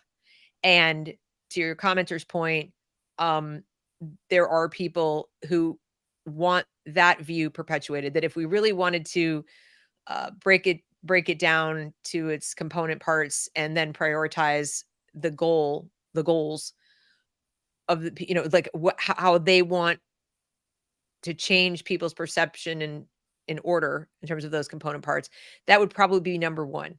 Mhm. Number one would be no more ability to recognize truth from fiction, no more ability to conceptualize Yeah. and to form your own conclusions because you have no ability to think analytically, and you just can't do it. And we are seeing that in our children. They just Oh, blank stare at you. oh, Well, yeah. can you just give me the answer? Well, I'm just going to go look it up. Yeah, which is why I said that you shouldn't go look up the first law of thermodynamics. You should tell me it on the fly. But anyway, um, this is actually pretty telling of a comment too. Like in all three cases, teachers name ways that they do see a fit between energy or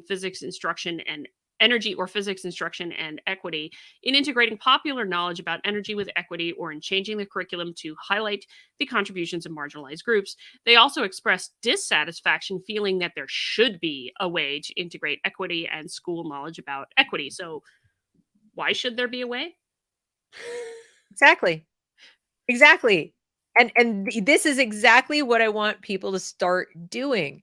When you see, you're probably not going to go out and read research papers all that often. Maybe your audience will, but if there are any parents watching, I hope that there will be. When schools say we should do X or there should be Y, your first question absolutely must be according to whom, and then why. You need to know the according to whom, Oh because yeah, the according to whom is the hint at why. And then if you get that answer before, or fail to get that answer before you allow them to give the why, they can't fool you on the why, yeah, right? Because it does matter. Who's saying that makes all the difference. That no matter what BS they fling at you as their answer to the question why, you're going to be like, really? I already understand what some of the incentives are. right. And my old advisor said to me something that I think is very profound, and I've modified it since to add one thing. In that, he said to me, if somebody can't explain it to you, they don't necessarily know anything about it. They don't know what they're doing. That's right. I That's also right. modified it to say is like if someone's not able to explain it to you, it could also be the other thing of they don't necessarily want you to understand that. it's for Right. whatever reason may not want you to understand that. So this is the other thing, and you're asking of why and who and all this other kind of thing. Beware of getting gobbledygook word salad thrown back at you, and ask for the very specific thing and continue to ask for the very specific thing, because academics love to talk in lots of words, as you can kind of tell from this whole Well, thing. isn't that like Feynman's razor or one of those rules that you just gave Um, about if you can't, yeah, is it I think him? it's Feynman's razor, but Yeah, there's if you can't there's also explain it to a 5-year-old, like you don't yeah. really understand it. I mean, the other So one when is they tell you, yeah, they give you gobbledygook, if you don't understand it, mm-mm, yeah. you're not 5. The other one is Occam's razor that I think of. Never attribute to malice that which can be explained by incompetence. And that's why I'm saying that as much as and I'm sorry I don't remember your name off the top of my head and I can't see all the comments. As much as what your commenter said is true, that this does prevent us from finding out truth and searching for truth and knowing truth, all that. The vast majority of teacher candidates and new teachers coming in, and even teachers who are under a certain age, um, there's no malice there. They're grossly incompetent. They genuinely don't know that there are questions to be asked or that this isn't true.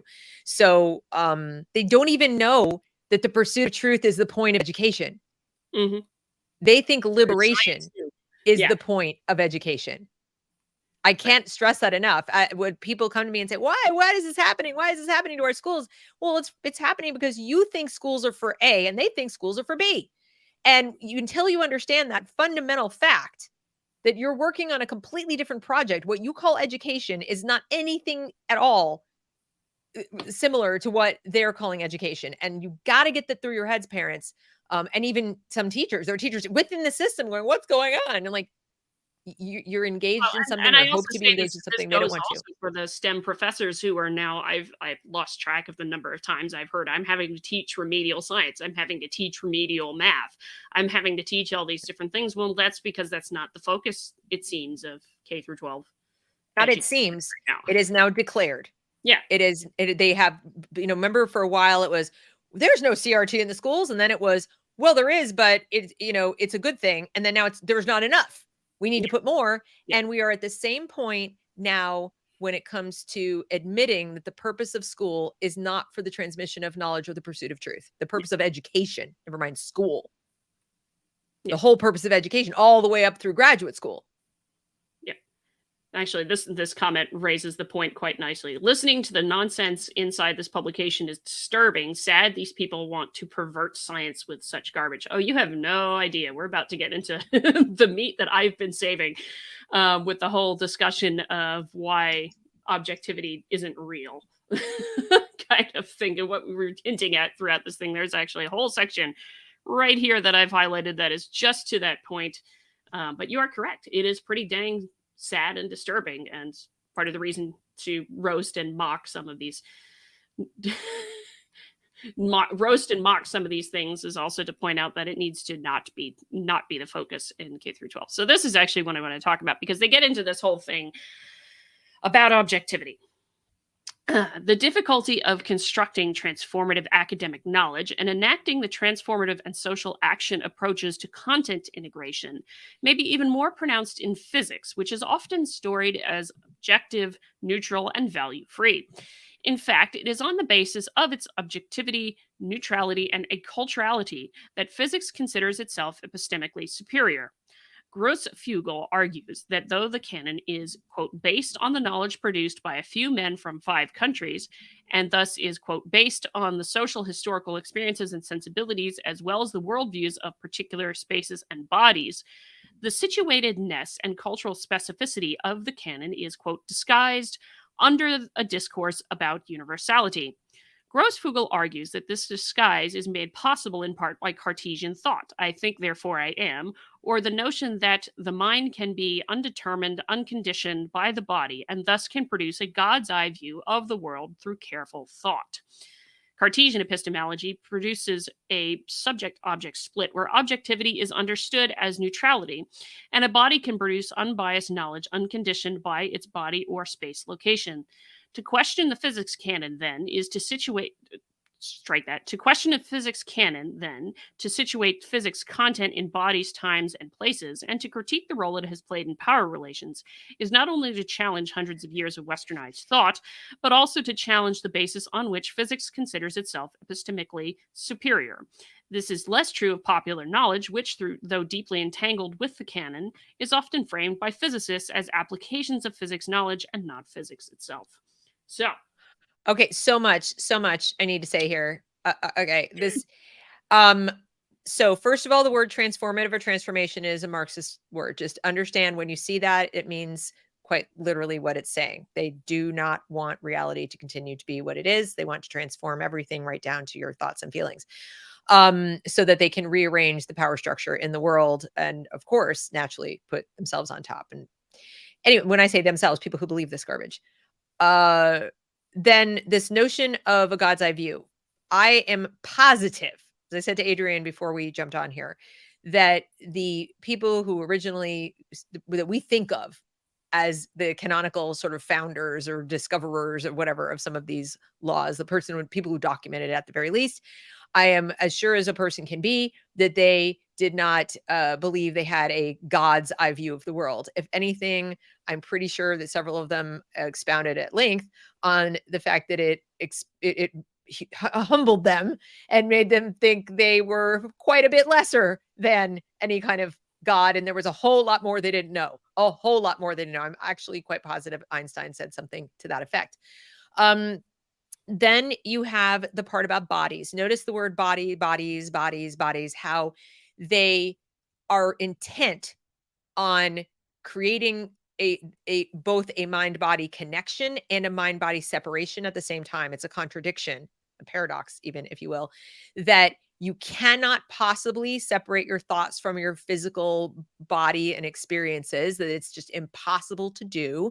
And that at the same time, these are the same people pushing the notion that we have this, mind, body, look, what I think about manifest. I can manifest things into being through, into the physical world if I just think hard enough about them, if I will them into being, if I think them into being, if I speak them into being.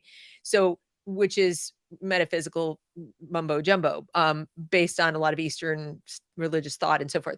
But they are saying this body stuff, you've heard of your black bodies, white bodies. We've heard it from BLM, protect black bodies.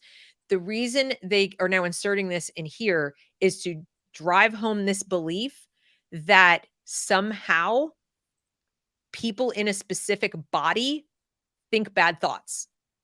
Again, with the racism and this kind of really twisted essentialism that makes it impossible to perceive any group of people based on an immutable characteristic they don't like as presenting anything of value. All they have to do is say that that person's thoughts, discoveries, feelings, knowledge, it's anything that they put out into the world is inseparable from that body. And therefore, we get to critique it or discount it. So these are really important concepts to understand about the I don't know, postmodern. James could tell you more how this came to be and why it's important. But I'm just trying to point it out again to parents in the audience, even teachers in the audience, that this language is not it's not accidental or inconsequential. That's what they mean. Yeah.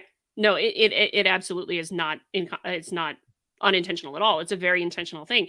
And I think also in the vein of objectivity and universality, he actually has a very fundamental misunderstanding of both of them, because he's saying, well, the body, he's talking about a body or what have you, the individuals and what have you. If you're Jonathan Rouse lays this out very well in the Constitution of Knowledge. If you haven't read it, it's great. It's a great sort of overarching, encompassing summary of things like Karl Popper and the falsification and all that kind of stuff that leads to now. But the basic thing is that we do recognize that individuals actually, if you're talking about real science, philosophy of science, real individuals, yeah, we do have our biases, but rather it is the collective sum total of all those who practice the discipline where it gets objective. Why? Because we're all committed to pursuing the truth, or hopefully we all are, um, that kind of thing. And then you get into, okay, wait a second, you're going to put forward this thing. So I'm going to come at it from my perspective. They're going to come at it from their perspective. We're all going to rip this dang theory that you've put forward apart and see if it still holds up under the tremendous scrutiny.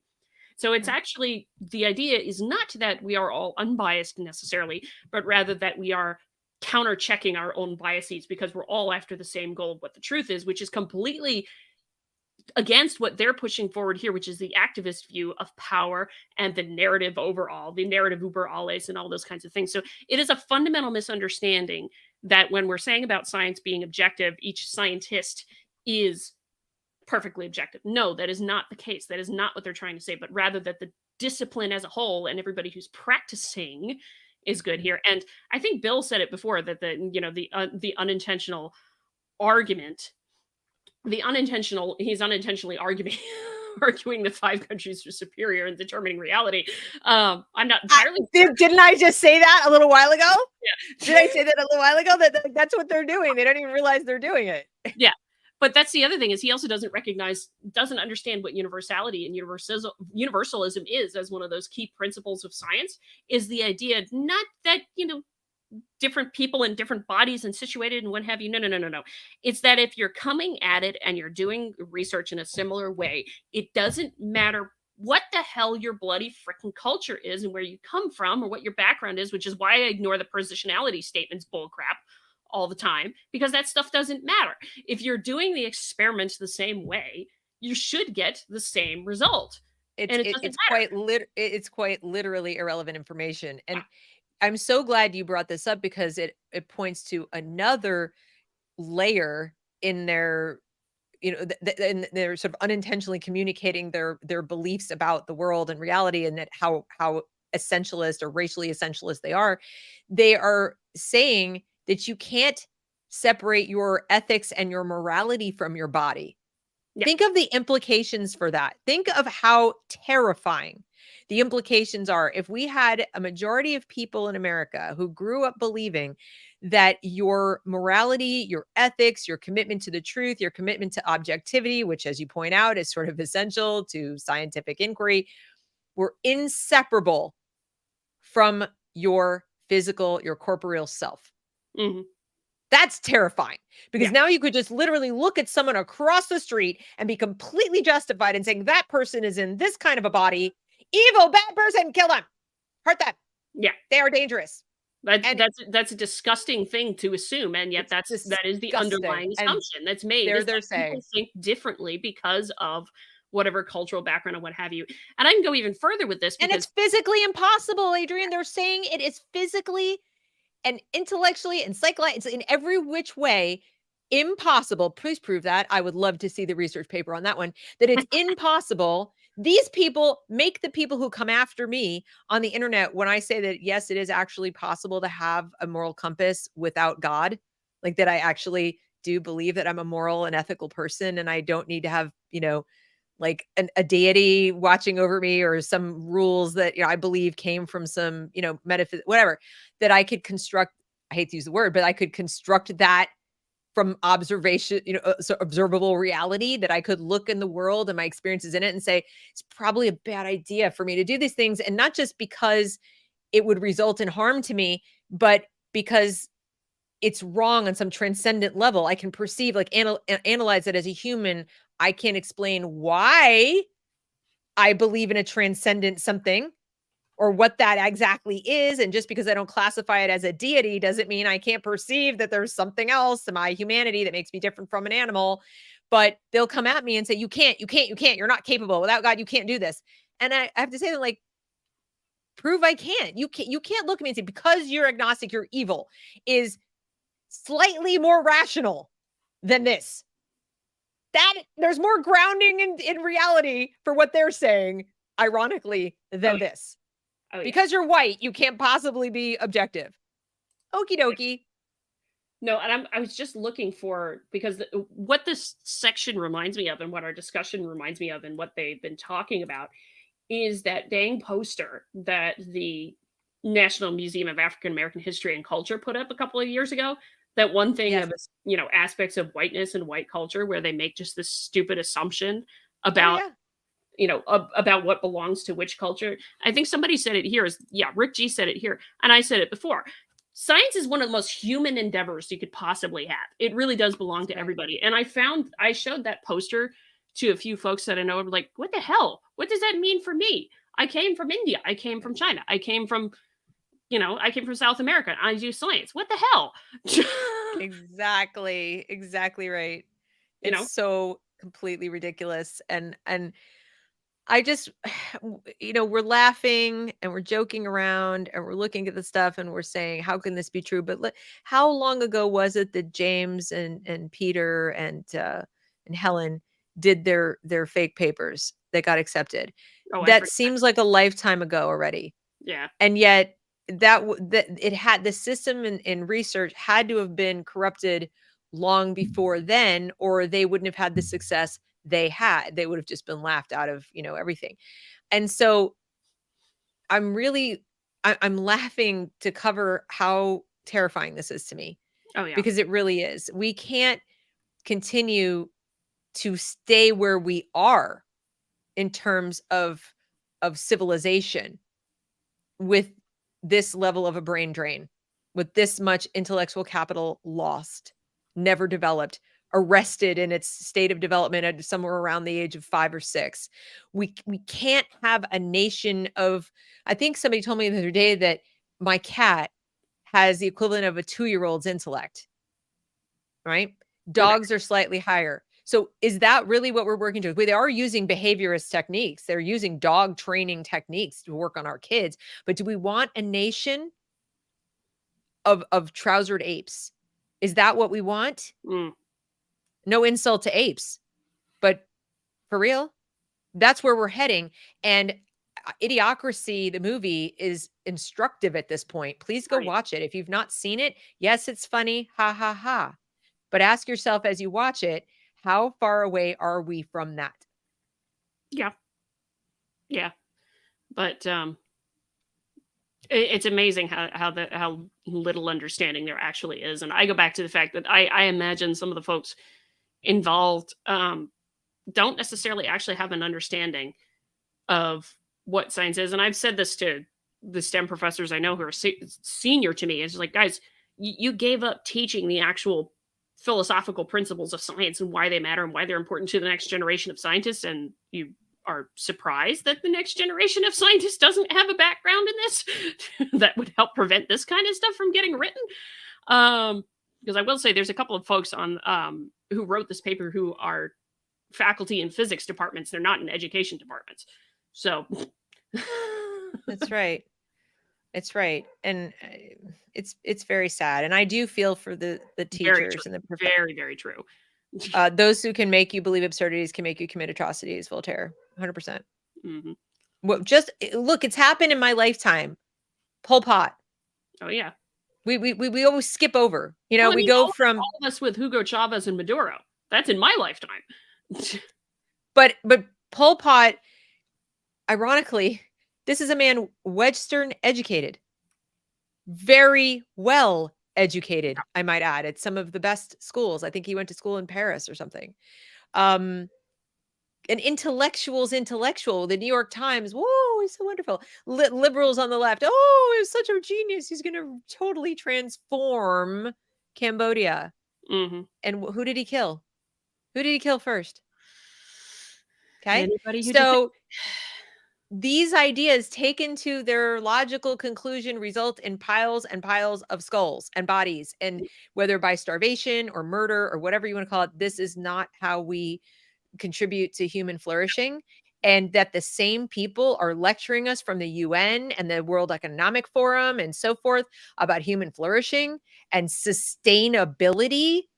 We're not going to be able to say we're already not reproducing at reproduction, we're not reproducing to sustain population. Thank you. To sustain population. They talk about overpopulation. We're not anywhere near overpopulating the planet. We're going backwards, especially in the quote civilized world. And I only use that term in its literal sense. Yeah. So what exactly is the world going to look like for my children and my grandchildren? I do this work for that. I will be dead long before this bears fruit for these psychos, hopefully. But I have children and I have grandchildren, or will have grandchildren. I have step grandchildren, but I actually do care. Oh yeah. Oh yeah. And I care about this because I can see how it's going to happen in that, you have students who are not actually being taught how to do science, why it's such a good thing, why it is such a universal human good, really. It's not just a westernized thing as much as they want to complain that it is. But, think of I want to do a video on this and just set it to music so people can realize it's like, think of all the amazing innovations and things that have come that made your life better and more convenient and easier to deal with things, from the washing machine to the refrigerator and refrigeration and air conditioning to the internet itself, which has been both a blessing and a curse, let's be honest on that one.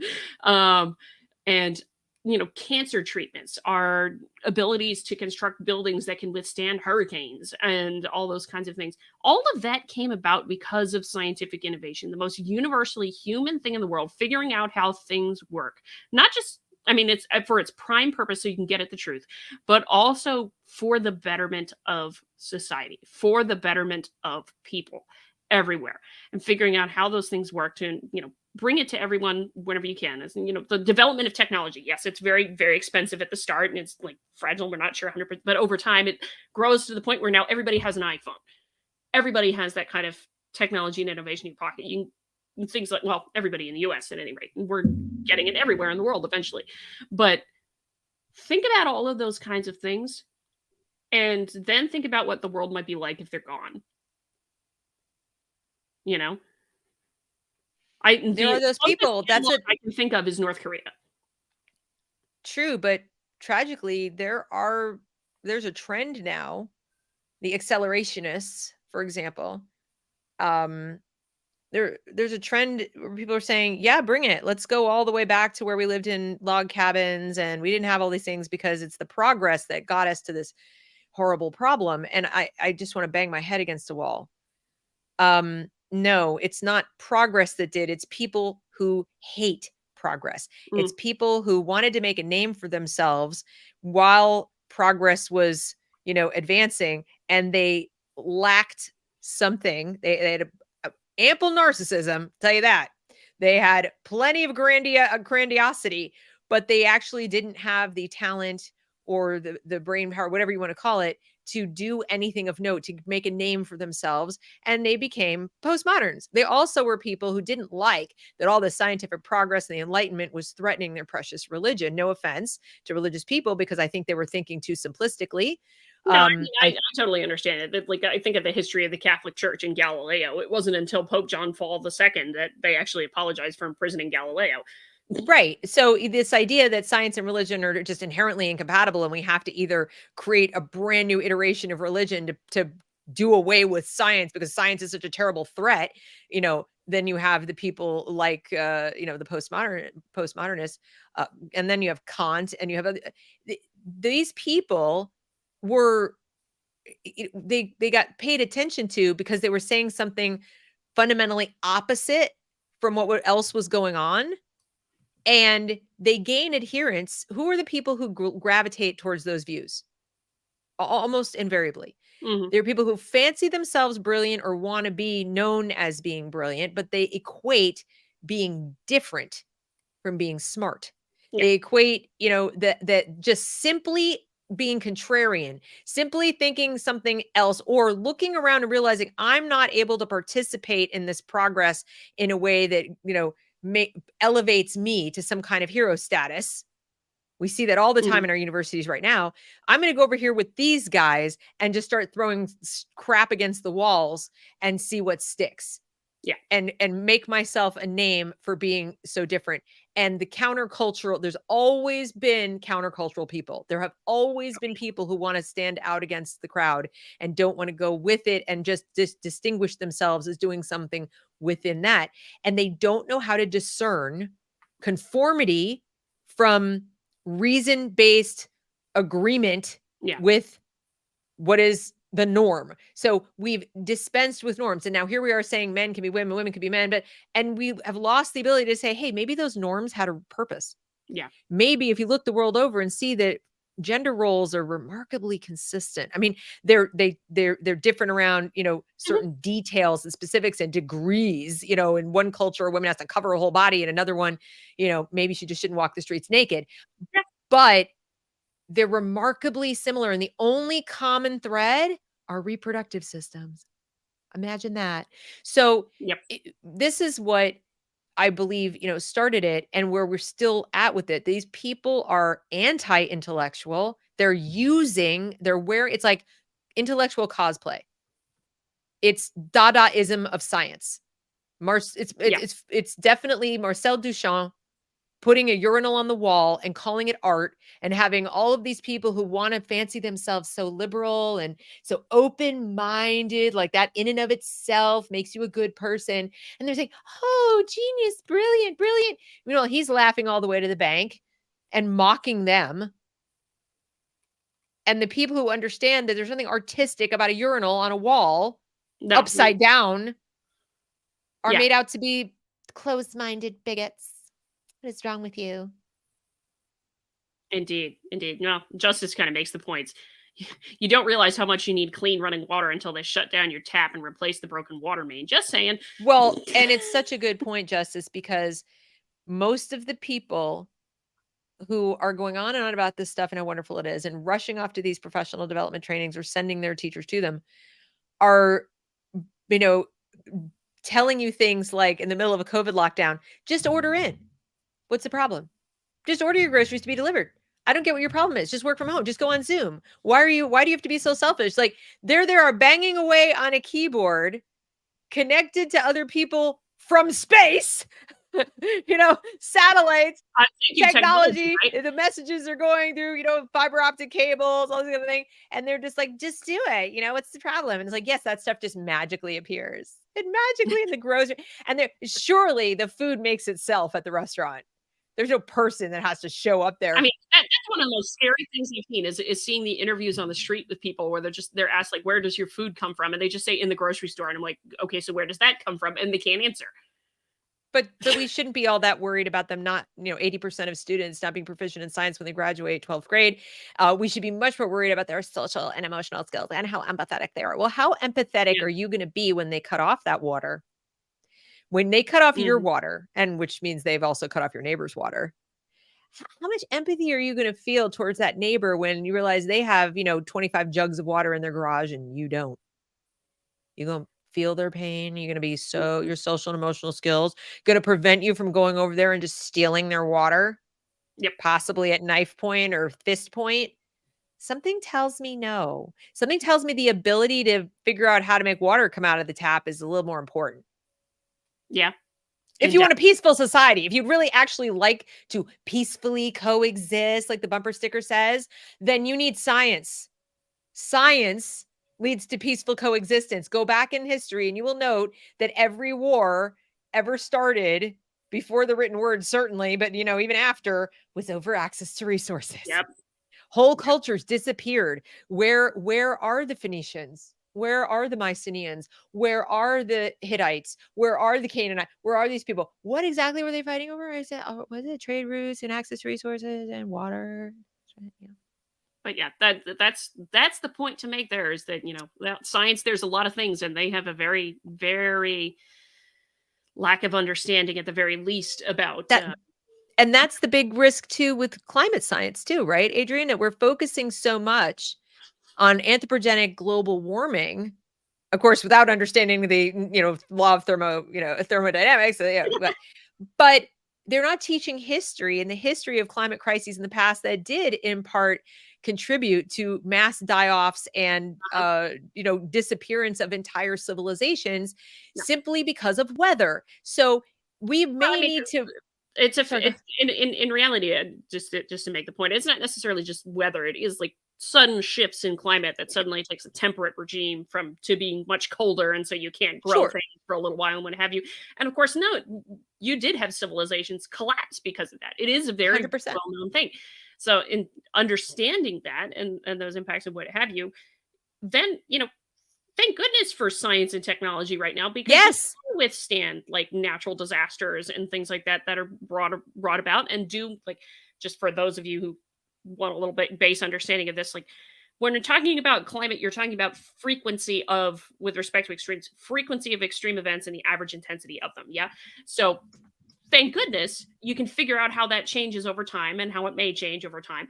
And then, okay, what are we going to do about it? That comes back to the science, technology, societal things of questions of what you want to do about it. You can think, I'm not going to get into the societal arguments of what you should or shouldn't do. I'm just saying that's from the science side. Thank God for science to tell us that kind of thing. Right. And you also don't necessarily need these shifts in climate or weather or any of that, or human beings overdoing something to understand the importance of science in facilitating human life and thriving and so forth. Just look at Las Vegas and Saudi Arabia. These are two places that would have no people in them. They wouldn't exist without that matter. Phoenix, right? There are places right here in the United States. We don't have to go to Saudi Arabia, but might as well. Saudi Arabia didn't have oil, that have no means of creating wealth. And if they didn't have desalination plants, they would not have enough water to have the country that they have there. They would have to be Bedouins traveling around finding water, because there just aren't enough sources of water there to support more than a tiny population. So between those two things, you can actually have a country called Saudi Arabia. No insult to the people there. This is just called geographic and resource reality. Same in the North American Southwest. Las Vegas exists because we have the ability to pump water to it from other places. And if that were cut off, it would be absorbed back into the desert in very short order. So, we don't need a crisis. We don't need a shift to teach us how important our ability to manipulate our environment is in order to support human life and flourishing. And instead, you've got people who want to just tear everything down and say somehow that's going to save the planet. Like, no, it's going to kill a lot of people. The planet's the planet. The planet's going to do what the planet's going to do. And our ability we can affect the oceans and what is in the oceans. We can certainly do that. We can probably, affect trees and forests and so forth. No, But it is a well-known and documented thing that humans can have actually pretty profound impact in their environment. And they do have the emissions have had an impact globally. You can find that in published scientific literature. And that's published scientific literature that's not crazy. Let me put it that way. No, that's true. But the point being that we have a more immediate impact on our own ability to survive. And people want to talk about the planet. Now, if we take care of ourselves properly, the planet will be better off, I believe, because everything we do to pollute the planet, everything we do that the people who are alarmists are telling us is bad also is bad for us.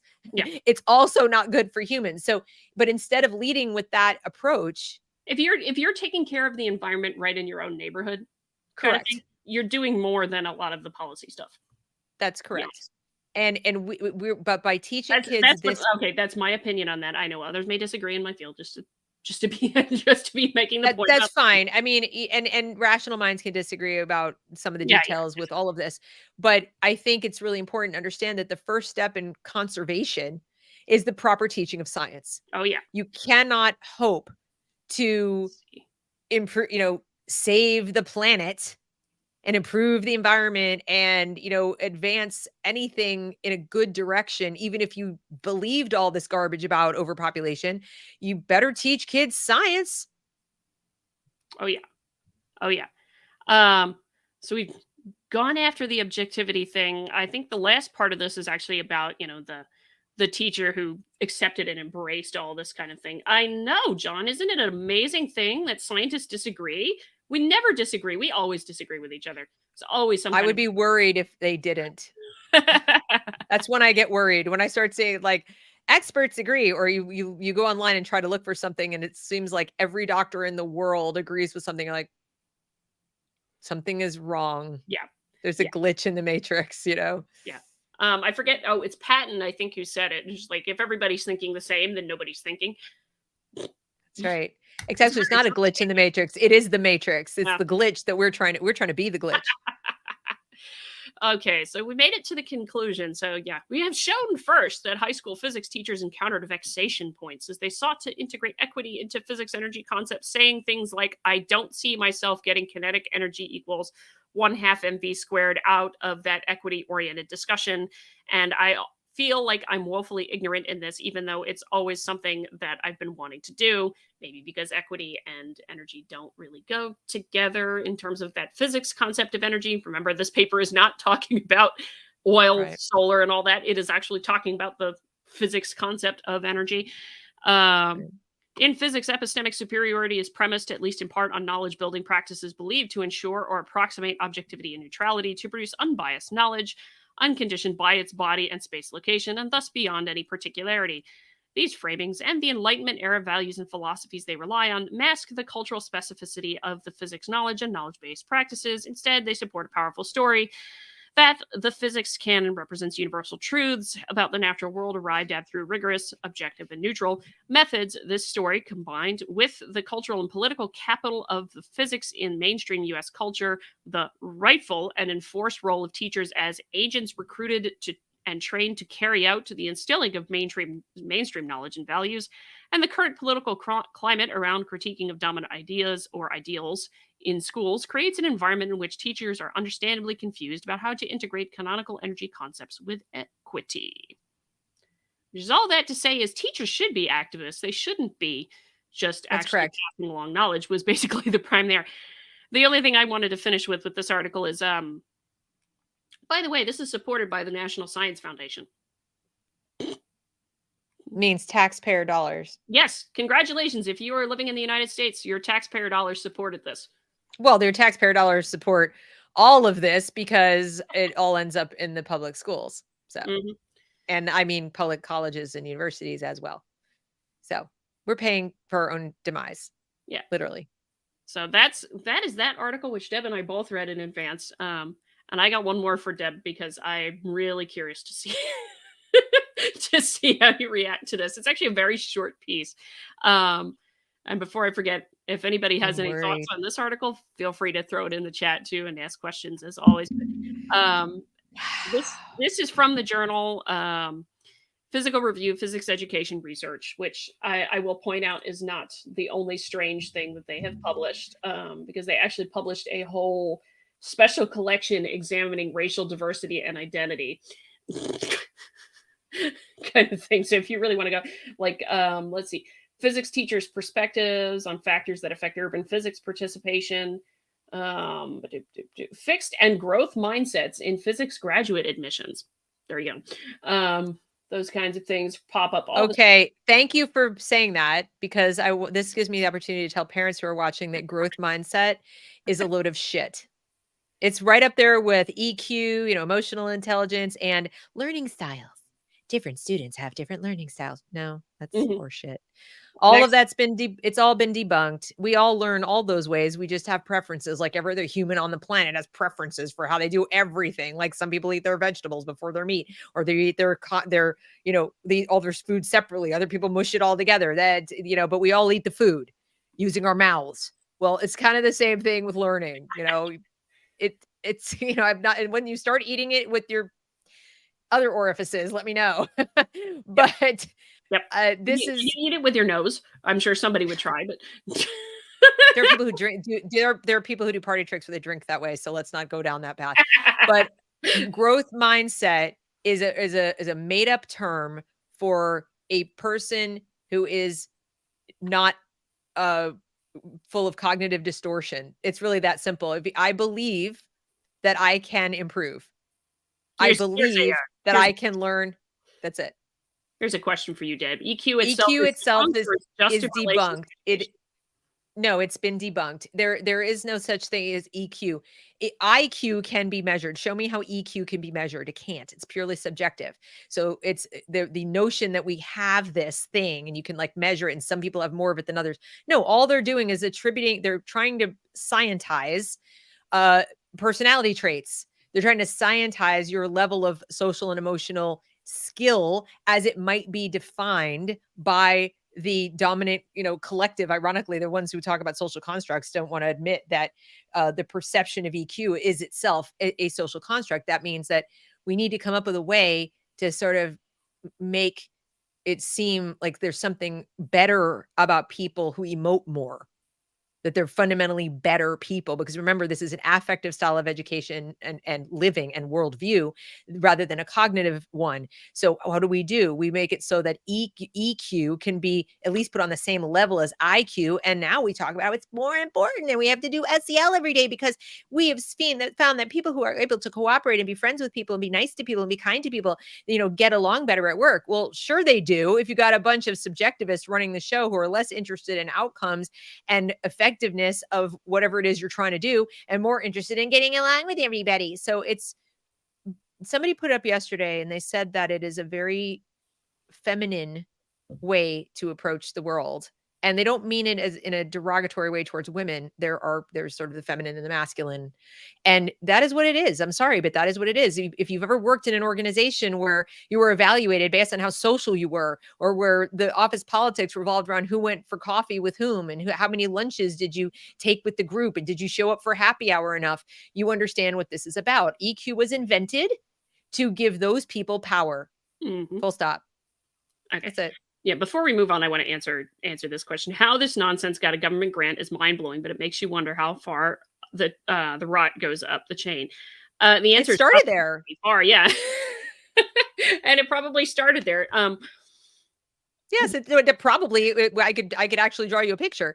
It started there because, well, first of all, culture is top down, but it started there because we have a public system, from colleges on all the way down now to preschool and daycare. The government is involved in dictating standards and saying what children may and must have.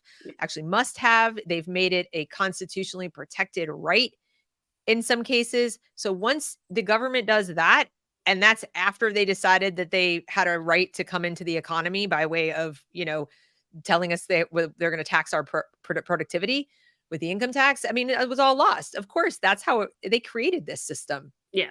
It And entrenches and grows admittedly, their power. yeah, and admittedly, we're at the point where a lot of so the way NSF works, just for a particular thing, is there's program managers and directorate managers that basically decide and facilitate the grant funding process and set the rules and all these kinds of things.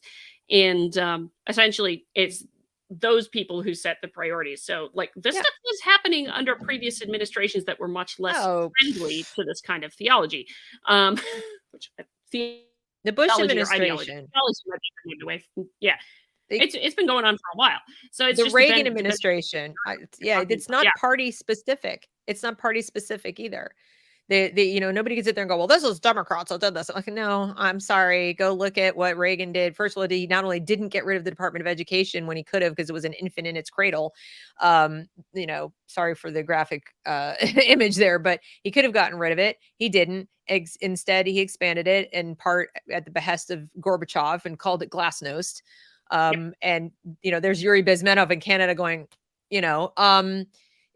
we've all done this to ourselves. And then parents who refuse, or they'll say they can't, but at this point I say refuse to accept that they are co-parenting with the government. You send your child to these schools, even colleges, anymore, you are allowing the government to raise your children, at least with you, if not for you. Alrighty. So anyway, yeah, that's pretty much nuts. All of this is, and I say nuts, not so you can write it off and laugh at it. It's literally insanity. Nuts. Yeah. And I think that's why a lot of people don't want to believe it, is they're like, come on, really? This is crazy. Okay, well, you know what? So was Pol Pot. So was Hitler. So was Stalin. So was Mao. Mao thought if you planted the plants closer together in the field, they'll be happier near each other. And they give off, vibrations and things and so on and so forth. And so very unscientifically, because he knew absolutely nothing about botany, he just thought we're having a terrible famine and we'll increase our crop yield if we plant them closer together, and they'll just feel better about it all. And they'll grow faster. Of course, they all died. And people starved. So speaking of which, I figured this would be fun for you. And I'm very curious because I know you haven't seen this. So this comes to us from the American Association of Physics Teachers. It's actually really short. It's like a page and a half, but it's a column on basically they're lamenting why all their stuff hasn't worked and trying to figure out why it hasn't worked. So this ought to be fun. From the American Association of Physics Teachers, identifying and addressing roadblocks to justice in physics education. Go for it, Deb. Mr. Cotter. I'm aging myself here, or dating myself. Where's the injustice in physics education? So, what? I mean, I need these definitions. If somebody's going to come at me and say identifying and addressing roadblocks to justice, what was injustice? Or is this literally we can't get to Justice Graves' house because they've dug up the water mains and the streets are blocked? Like, what are we talking about here? Like, what roadblocks to justice? Like, I know this is just crazy. Does it tell us? Is it what now? Does it tell us? It's very tiny print. Can you tell me? Is it there? Which thing? Oh, the definition of justice. What are we trying to get to? No, they didn't put it in here. They didn't put it in here. No.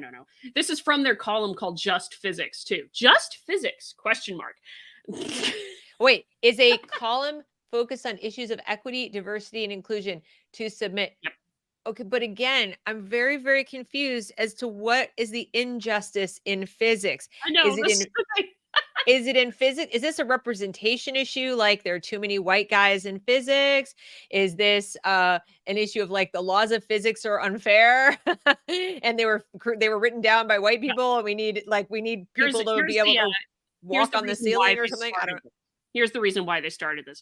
In May 2021, the physics teacher launched a new column aimed at questions surrounding justice in physics and physics education.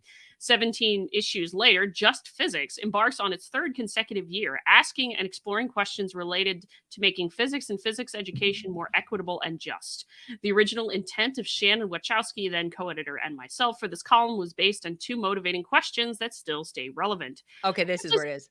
Yeah, what does it mean to think about just physics, specifically to think about physics and physics education in the context of the social and political realities of the world? What constitute just physics, i.e., what does physics for justice look like?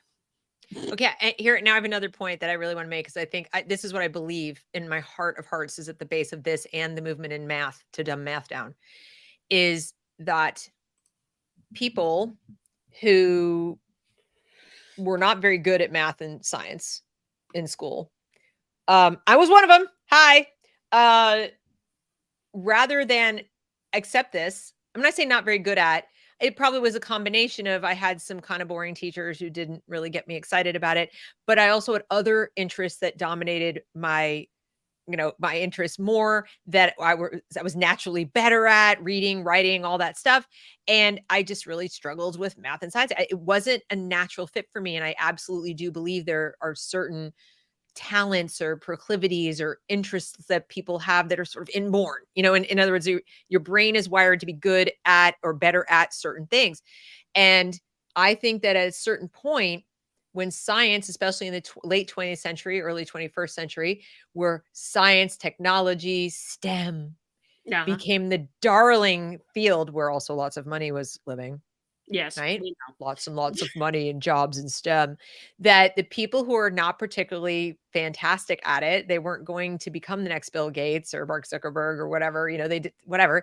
The inferior income tax, um, and that they couldn't do well in these classes, started feeling like we got to come up with a way to make this more equitable. We're projecting onto minorities because they also looked around at the same time and got caught up in the anti-racism thing and said, "Oh, and look, there's not a lot of so we have that in common. It's definitely because it's the fault of the subject matter. It's the fault of the subject matter and the way they teach the subject matter that makes it too hard for us. It's very mean and very racist to do this. We've got to change the way we teach it to make it more accessible to Mhm. these people." Now, not only are they leaving out what I said about the hereditary interest, traits, abilities, etc., as a variable. I didn't say they're the whole thing because teaching quality does matter, but leaving it out as a variable, they're also leaving out culture. So what else do we know? And poor, Larry Summers, and I'm not a big fan of his, but he was right about one thing when he stood there at Harvard and said that maybe women just don't want to go into science.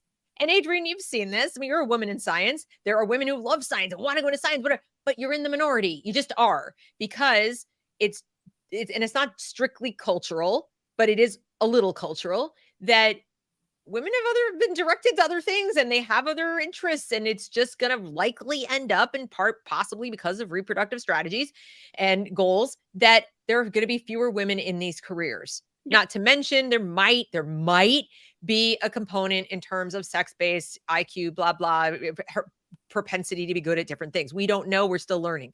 Yeah. But the point is, it's complicated. Oh, yeah. There are a lot of factors that will dissuade people from going into these things. And in some cultures and subcultures, specifically in the West, there is antipathy to scientific careers because there's focus more And actually, on. yeah, that's a very good point, and I can jump in with that with actually a real Yes, world please example. do. One of the folks I've interacted with, she's a biology professor now at Williams College, actually, and she's originally from Brazil, but she's related the story before of when she was a kid, and she said growing up in Brazil, said she wanted to go into biology. Her father grounded her because that's not the thing. You're not supposed to do that as a woman, and that's not what my daughter is going to do, and all that jazz. And she's now professor of biology.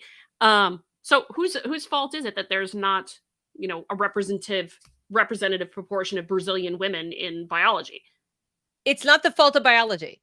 I'm Yeah. pretty sure. I'm pretty sure on the list of, factors that could be to blame for the lack of representation. But here, it sounds like they're not just talking about representation. That's what scares me more, is that if Oh, they yeah. were just talking about representation, they'd already be dropping mountains of context. But they're not just doing that. They're acting like the discipline itself is to blame for its own level of inaccessibility to all people, which again indicates that their worldview is that all people are come into this world as lumps of clay, Oh, where oh, our oh, brains can be molded and formed to do and be and whatever they're molded to do and be, and that we don't have anything inborn in us, and we should perfect the human. yeah. And you know Bill, I there you am go. so glad you said this. My oldest daughter wanted to be a marine biologist, but she saw the DEI stuff around it and said she refused to be a diversity hire and went in a different direction. This How has sad is actually been my that? experience. This has actually been my experience also, and it has pissed me off to no end. Yes, okay, preface this. Older generations of women in STEM did have to put up with some very sexist shit that happened. Sure. let's be honest with that. The only time that I have ever had to deal with sexism in my entire career has always been from the DEI chuckle buckets who don't realize what they're saying to me is really, really sexist. And so I put it this way, and pay attention to where I put the primacy when I say this. I am not a woman who happens to be a scientist. I am a scientist who happens to be a woman. Get it through your thick skulls. And don't you dare treat me as a diversity hire ever. Pardon my rant. No, well said. Well said. And Bill, I'm sorry to hear that, because as I said once before in the show, the loss of intellectual capital in the sciences because of this is staggering. I cannot imagine where. I think the only reason we don't have Marty McFly's, little flying skateboards and flying cars is this. We should already have this stuff. We should already have figured out a way to store energy in something other than batteries. Oh, yeah. So that we should be so much farther along in our renewables research than we are, but we've been sidetracked by this garbage. Yep. Yep. But speaking of, let me have the word salad. Throw you some word salad. We pose these questions with the view that justice, inclusivity, and equity were shared goals in the community, but that material progress toward making physics and physics education more just and representative of the voices of a larger section of society, especially those who have been historically excluded from physics, was slow or absent. In the process, we explored questions surrounding how rigid notions of correctness negatively impact pedagogy, how ableism impacts the practice and pedagogy of physics, the role of compassion, mindfulness, and community in the physics classroom, notions of culturally responsive pedagogy, and more. In this issue, we stop for a moment and ask, despite so much work toward inclusive pedagogy, why are we stuck? The large number of talks and posters at the 2023 APT summer meeting discussing inclusive pedagogy provide ample evidence that the community believes we still have a long way to go. The Team Up report further sheds light on the abysmal progress we've made on retention of Black African American students in physics, despite years of conversations on inclusive pedagogy and equitable access to physics. The report identifies several ways forward, notably launching programs that materially support Black African American students in physics. Considering all this, it is evident physics and physics education are far from just. I just can't. I can't even really. It's really that simple. But that's the point. Because of course these scientists cannot conceive of any other variables. No other variables. It couldn't possibly be I just want to say any other variable. I just want to say one thing in the vein of what I just said about myself. How do you know you're not pissing off an awful lot of Black folks who would want to go into physics because you were treating them like that? Bill's daughter. Prime example. I mean, that like if she exists and that is her view, how much it might even be more of an impact on somebody who's Black. Mm-hmm. Because with a woman, you might say, well, I mean, I certainly agree. I wouldn't want to be a diversity hire, and I wouldn't want that pressure on me and all that nonsense either. But I think the scrutiny is going to be even more intense when someone, sees it in multiple ways. Like, imagine you're a Black woman. Yeah. Okay. So you're not even a Black man, you're a Black woman. Which is so ridiculous. This also is ahistorical. It's ahistorical in that it forgets the legacy of Black contributors to STEM. Yep. And female contributors to STEM. Hello. Anyone remember any of the famous female scientists going pretty far back? Yep. All right. Mathematicians, physicists, human computers, etc. There have been women. Now, have there been as many as men? No. But there have been who've made significant contributions, and they act like, so how many is enough? How many is enough? If we had some who were unbelievably brilliant and advanced science to great heights, why wouldn't it just be enough to teach kids about them and move on? Yep. Why not? Instead of focusing on everyone who struggled and they're like, oh, persecution and horrors of the past. If instead we're talking about, look at this wonderful person who did these amazing things and talked about them as a person, Yep. not this woman. This person with ovaries and a vagina did, these things. And this person with black skin and lots of melanin did. I mean, why are you talking the kid, about them like their sex or the race matters more than their achievements? exactly. We don't talk about achievement anymore. We don't talk about merit anymore because merit is bad. Merit is not, because if we talk about merit, then we are admitting that people are of different abilities. So they're not lumps of clay that can be perfected and molded into whatever, society thinks they should be or Mm. what they think they should be. They don't have interchangeable body parts, all the things that might be contradictory. And we talked about it before the show, but Bo Weingard Yeah. said today, he said, DEI is the haunting fear that hereditarianism might be true and that the only way to achieve equal representation is by obliterating meritocratic assessments. Yeah. Well, look at these people, what they're saying. Yeah.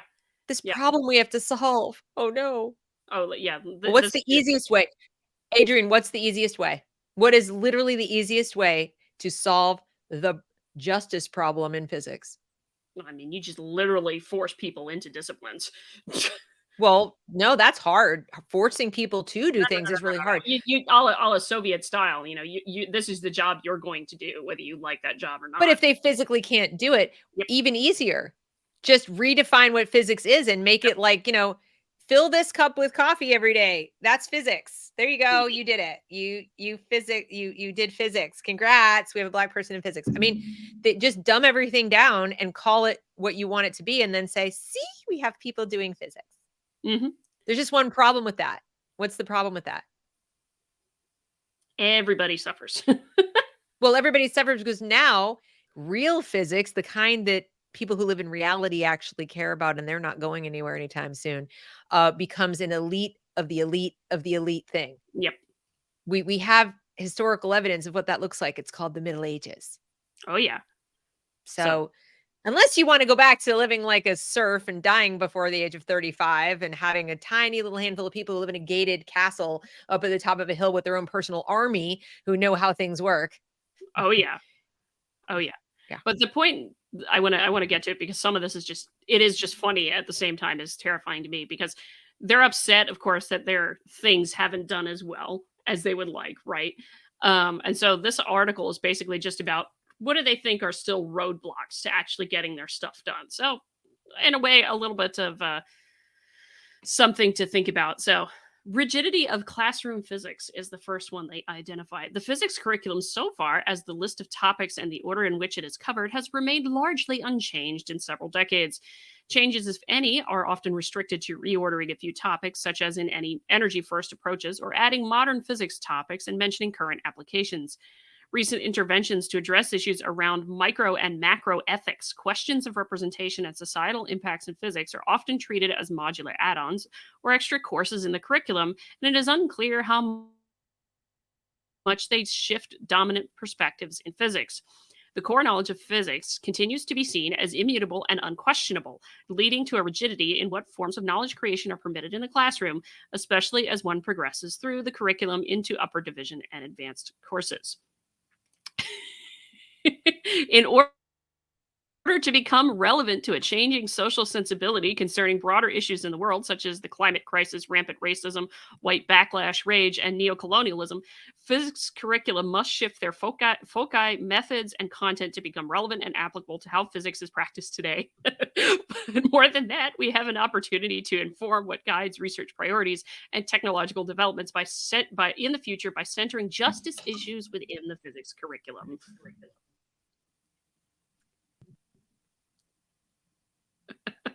Take me off. Can you hear me? Yeah, I can hear you. Did you hear anything? Oh yeah, no, I did. I heard all up until just like a second ago, and you were already done. In other words, that's the thing that's going back to the other thing about teaching teaching energy as being related to equity. There, and you can see the danger here that when people humor them and add the add-on course, right? Or they do some recruiting and see like, all right, let's go see if we can get some more women into physics. Like, we'll humor you. We'll meet you halfway, and we'll pretend that it makes a damn difference what color you are while you're studying physics. And there's nothing inherently bad about trying to go find some more people in minority communities to go study science. Okay, fine. Then it's never enough. It's not enough. And so this is what we've seen in all of education, that there were little cycles. Okay, you want some anti-bullying? We'll do some anti-bullying and some self-esteem training. Okay, that's not enough. And okay, so when I will, and we keep moving that Overton window and moving that Overton window. Well, where are we going to move it beyond here? Where do we go when we say that no, the laws of physics themselves, no, it's the material, it's the concepts. They need to change. They're just because why? What's their evidence that they need to change? They're always working backwards. They're always working backwards from the outcome. The outcome isn't what I want it to be, damn it. Therefore, everything needs to change. Now, who thinks that way? What level of psychosocial and cognitive development has that approach to life? A toddler.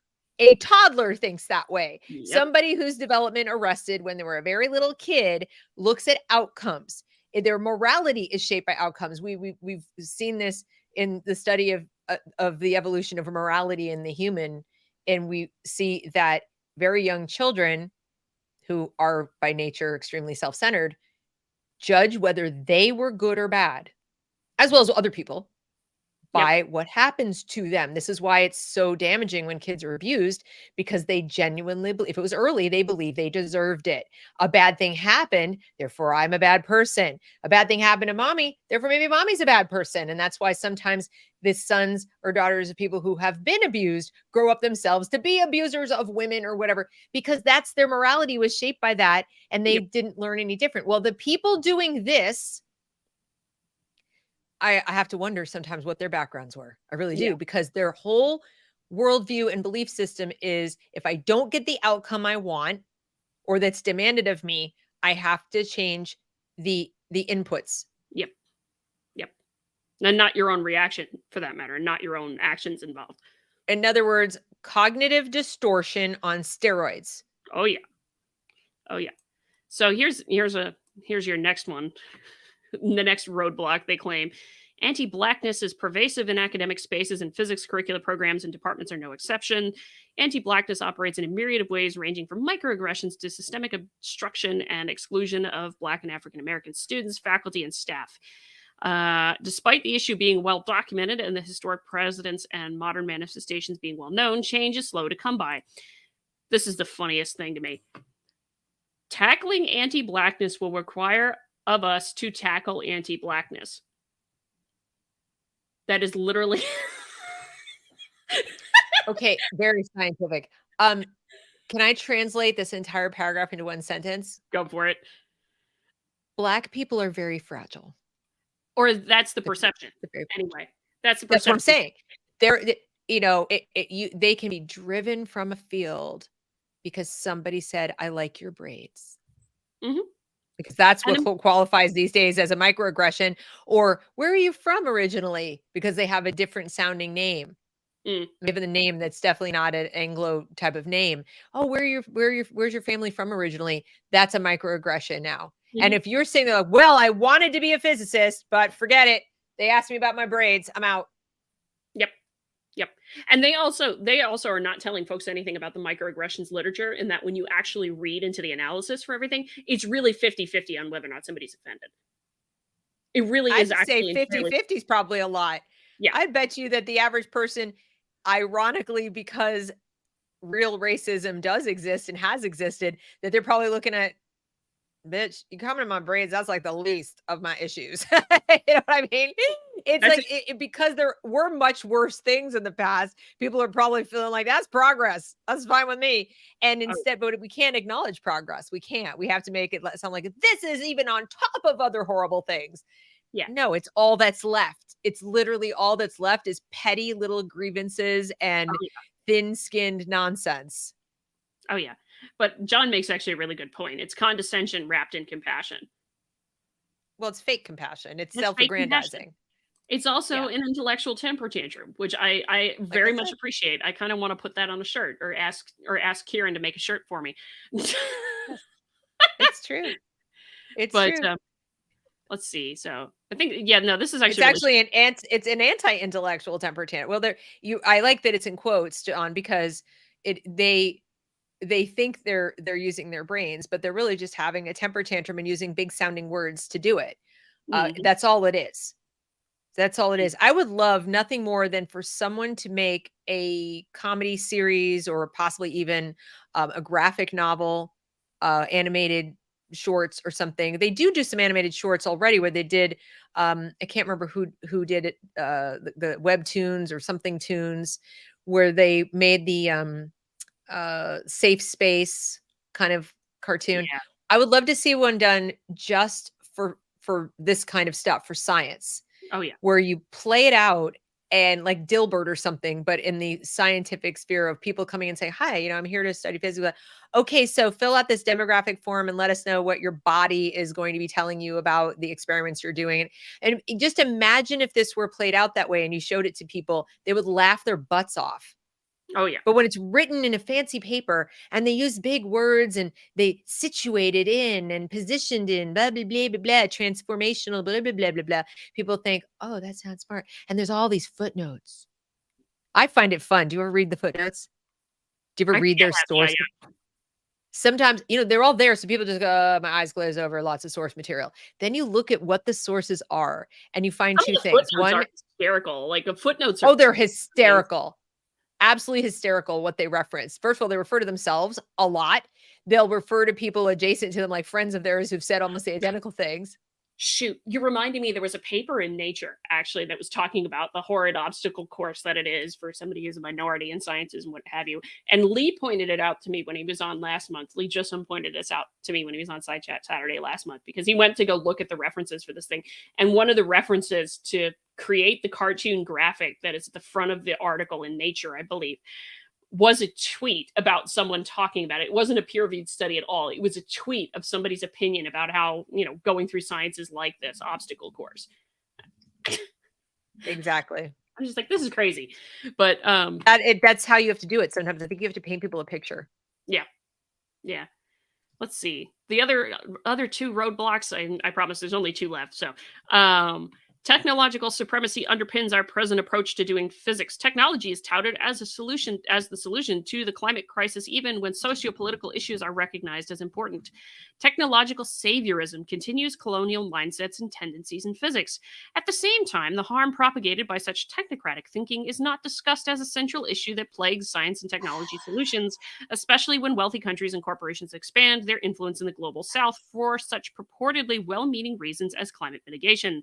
Physics needs to reckon with how corporate funding, a culture of lone heroes, and unsustainable levels of personal sacrifice powered by meritocracy make physics unsavory to many who are not beneficiaries of various sorts of capital, e.g., gender, racial, language, social, cultural, financial. Neoliberal economic and social frameworks underpin such attitudes and environments and have guided the development of science disciplines for decades. Their implicit role in physics and physics education needs to be critically considered if we are to make physics more just and inclusive. Um Technology bad. uh well, that's hilarious coming from technocrats. I know, right? People think of a technocrat as just somebody who maybe runs a technology company and wants technology to run things, whatever. But technocrats are also people who believe you can, analyze, study, and um, mold everything about people and animals and everything else. Like the same people who are saying if we just change physics, we'll change the way people interact. If we do SEL, we'll change how people interact with each other. If we use these, they are technical. They think there's a technical solution to everything they perceive as a problem.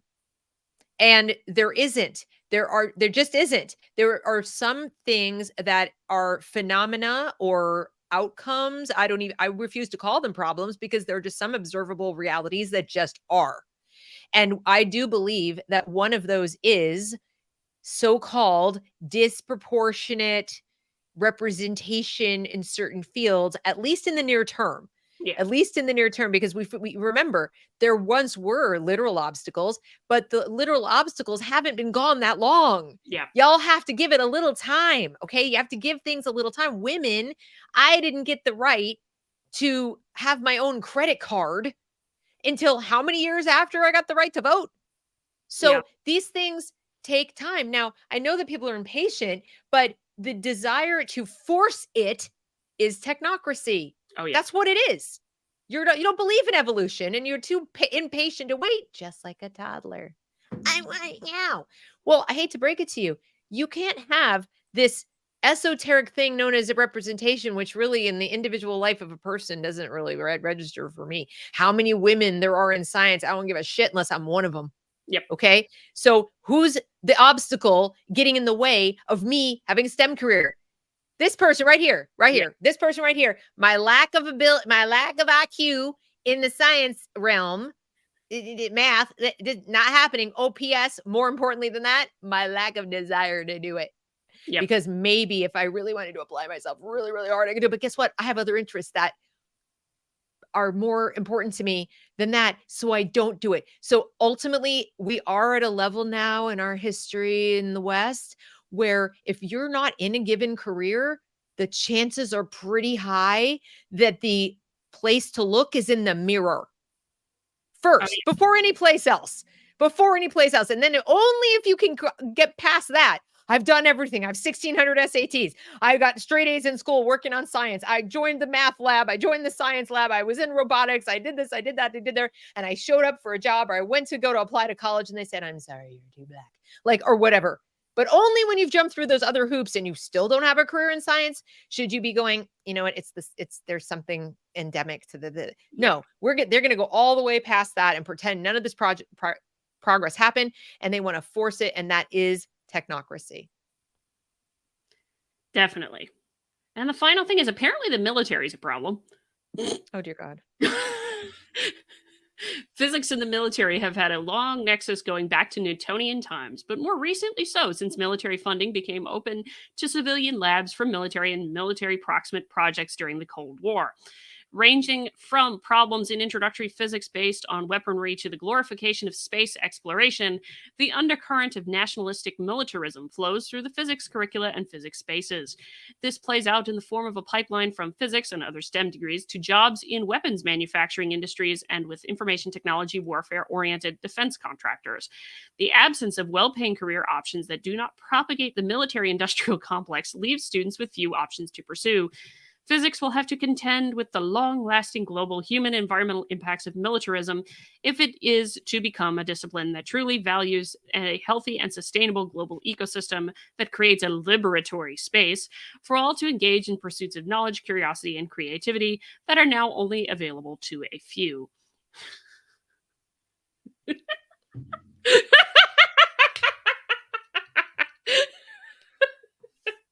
I agree, Deb.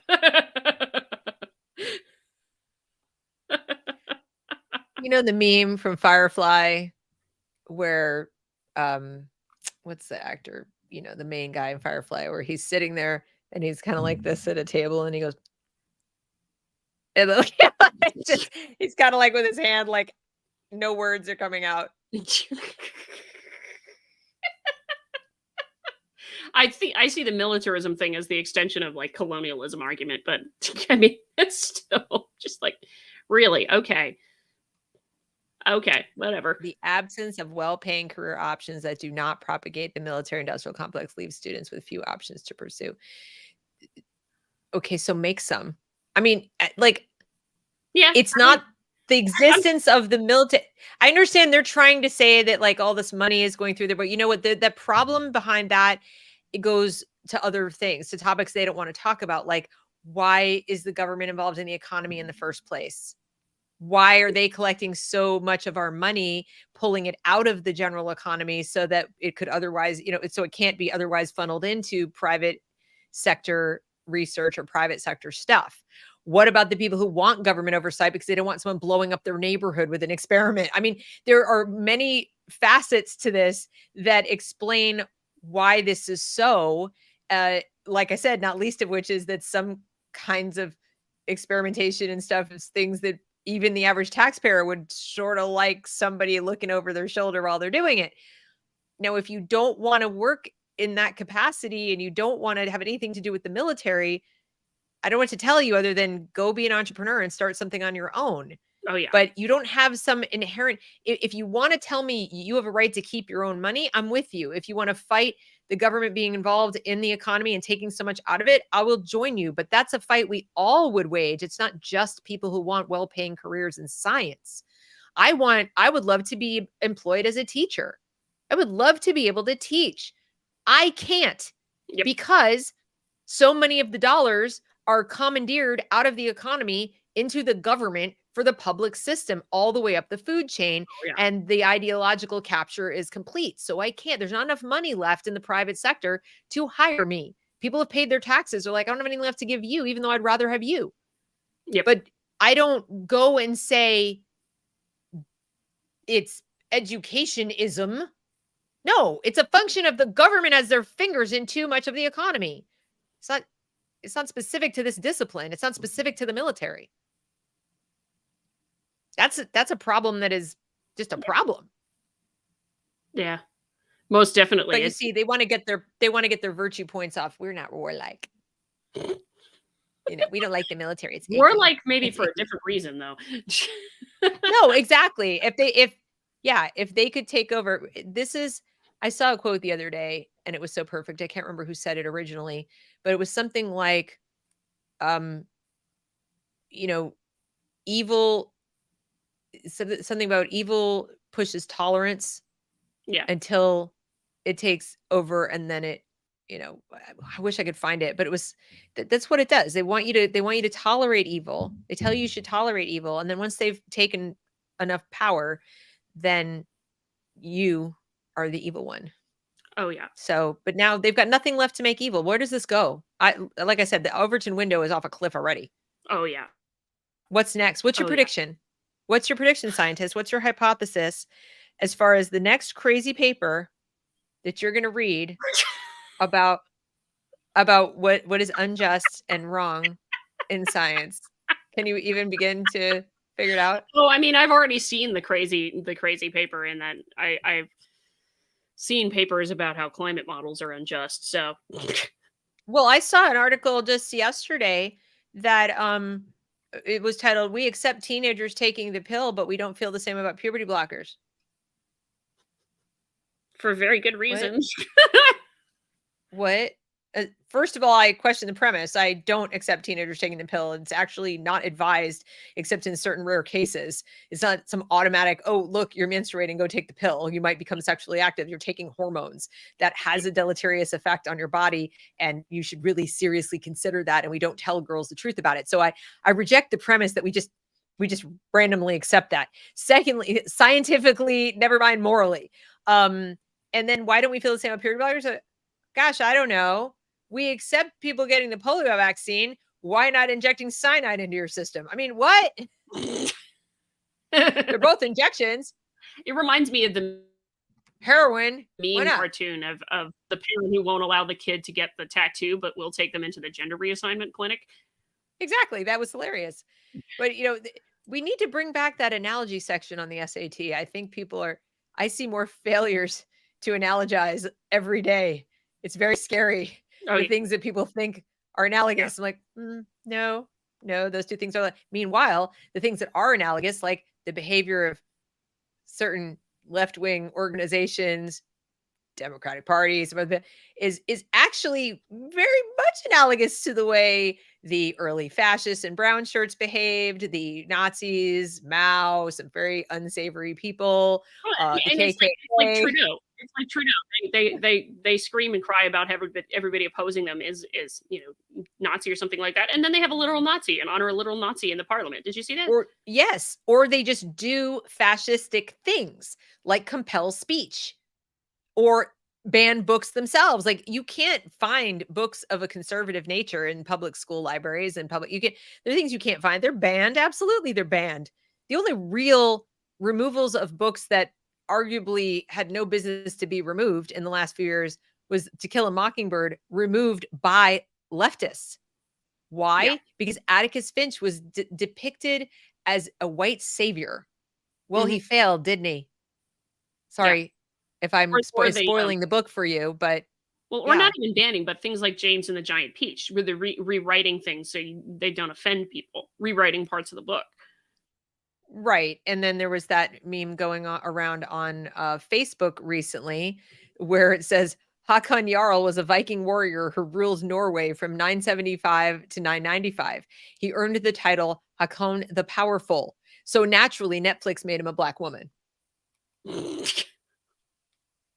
It, I mean, I've seen some utterly ridiculous things. Yeah. This definitely takes the cake Mhm. And so thank far. and thank you for the So far. Tolkien quote, because evil cannot create anything new. They can only corrupt and ruin what good forces have invented or made. And that is true, because a lot of what you see in this is just deconstructing. They don't offer any good future except for the sort of generic thing of, oh, wouldn't it be nice to have a Well, just, inclusive society? when people ask me, and this very often comes from people who are self-proclaimed, they're saying, I'm a Christian and you can't know what evil is. So, there are people on the left who are Christians. They're not all on the right, right? And so I've had this argument thrown at me. You're an atheist or you're agnostic. You don't know what evil is. You can't know. You have to believe in God to perceive evil. This is exactly what's in my mind, John. Evil cannot create anything new. I know that I can go flip it around and know that what they're doing is evil because they're destroying. They're destroying families. They're destroying childhood. They're destroying lives, literally. They're sterilizing children. They're mutilating children. They are destroying knowledge left, right, and center. How much we're losing, we'll never be able to quantify. This is sort of like a philosophical burning of the Library of Alexandria to me, Mm. which is the next greatest, like if I go back in history, one of the greatest tragedies of all time. And I genuinely believe we are seeing that again for all our ability to propagate information and disseminate information that we've gotten from technology. We also concurrently have the ability to destroy it at a terrifying rate of speed. Oh yeah. And that is what I see happening. And that the only word for that is evil. Oh yeah. This just as evil as the cultists were who burnt that library are these people. And that's how I know. And I don't need to believe in a God to know that. Yeah. No, I mean, I agree. I mean, it's a shame, because I don't think there are, how do I put this? There are truly evil people who do some Mhm. horrific, odd, crazy, evil things, and then there are good people with doing very evil things themselves, either being by useful idiots or just not knowing otherwise and Sure. things like that. So I think there's a touch of a spectrum there in how you Well, define evil is evil, evil whether is the evil person regardless. No, I don't doing the disagree. evil. No, and Hannah Arendt talked about this, that some of the worst evil has been done by people who didn't make up their mind to do evil. In fact, I would say the vast majority of people who, of these mass murders, genocides, etc., were done by people who never made up their mind to do Yeah. something bad or even necessarily to destroy anything. They actually, in many cases, may have thought they were doing good, but that's Mhm. what, but evil is quite banal. And she talked about that you don't stop long enough to think about, what am I constructing or deconstructing? Yeah. Am I contributing to human thriving and flourishing? The person who chopped down the sycamore Yep. is evil, and should be treated as such. I mean, I had to hold myself back yesterday from some of the things I wanted to say that should be done to that teenager. And I'm sorry, I realize it's a teenager. That was an absolutely evil act. I'm I still sick about it. I'm not sure what you're talking The about. lone sycamore? Did No. you not see it? No. It's used in Robin Hood. It's been used in so many movies. I think it's even the poster for The Hobbit or Lord of the Rings or one of those. There's a lone sycamore that has been standing for I don't know how many hundreds of years by Hadrian's Wall. Okay. Beautiful. You see it if you Google it. You see it in pictures, and I mean, it's just this lone tree. And what's so wonderful about it, of course, aside from it's called Sycamore Gap, I think. And what's so beautiful about it, aside from just the vista that you see, is how very old it is, and that you can imagine who might have walked there, who was there, it's just been there. And it it's one of those symbols that, that shows you there it is. Or there it Look was. at how there it was. Somebody 2 days ago, a teenager went out there and cut it down. And I'm still sick about it. Honestly, I get really upset, and I know that people are like, "Why, Deb? Why are you so upset it's a tree?" And I'm like, "No, It's it's so iconic. much I know I've seen that it's picture before. I so just didn't much know that was more." actually a real place. Yes, it is so much more. Northumberland National Park next to a Roman wall. And I wish I could express. I have friends who would do a much better job. My friend Juana would do a much better job of explaining how incredibly symbolic that destruction was of what is wrong with our society right now, with our culture right now. It is incredibly, it is tragic. And I really want that person to be punished to the full extent of the law, like really severely punished. And I genuinely think that an example should be made, like severely punished, and they should get as much negative press as they could possibly get. No one should get the message that this creates celebrity, that this person is getting any kind of notoriety. We shouldn't know their name. I Right. don't ever want to know the name of the person who did this. I just want to know that they were punished very severely so that anybody else who thinks that this is a great way to go, let's go bomb or tear down, picture something. But things of nature, it's so much worse. You can rebuild a building. You can rebuild even the Statue of You Liberty. will All these never things get can that be. tree back. You will never get that tree back. And John, we don't know that because it's still under investigation, so I honestly can't give you an answer to that question. I have no idea whether it was looking for notoriety, whether the kid was just filled with nihilistic anger. We know that teenagers today are being filled with a degree of anger, rage, self-loathing, humanity loathing, resentment, etc. Every negative emotion known to man, that it could be any number of those things or all of them combined. But I highly doubt that this person just it was just some random act that they got up that day and said, "Hey, I think I'll go cut down that tree." Something was going on inside that kid, and it didn't, and it came from somewhere. But that is, it upsets me so much, and I really think that that is what we're seeing them do to knowledge right now, is all the little saplings that are our children are being, they're not being cut down per se, they're being constrained, they're being turned into bonsai trees. And these people are coming along and trimming them and trimming them and trimming them and trimming them. And every time they're like, I'm going to grow this way. Nope. And is that why we had kids? Did we want little miniature trees? Did we want a little bonsai that we could control and say, look at our beautiful field of bonsai that never grow taller than this, never produce more oxygen than this, never take up more space than this? That's what we're doing. That's horrific. And I mean, Sorry, I'm a what big tree lover. I'm a no, no, huge no, tree no. I lover. I love trees like that too. I'm sick that it's gone now. I didn't hear You about can it. do a stained glass tribute I might be to able to Sycamore Gap. I Mhm. might borrow that photo and see if I can't put that tree in there. But I mean, to me, it is an analogy, right? Because I think of the growth and development of science and society. We're all tree huggers here, John. Um, we love our trees. True that.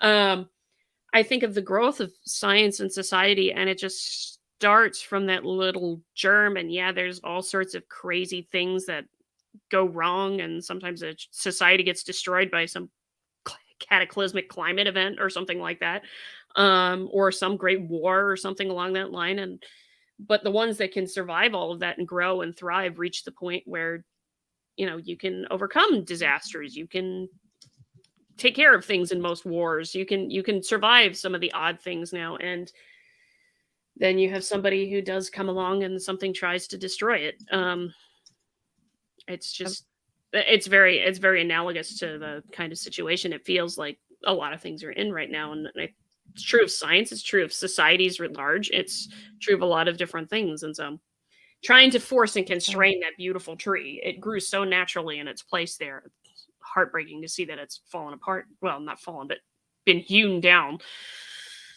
It's No, I horrible. agree with you. That kid deserves to get book thrown at him. Big time. And there's no fine big enough. You can't replace that tree with money.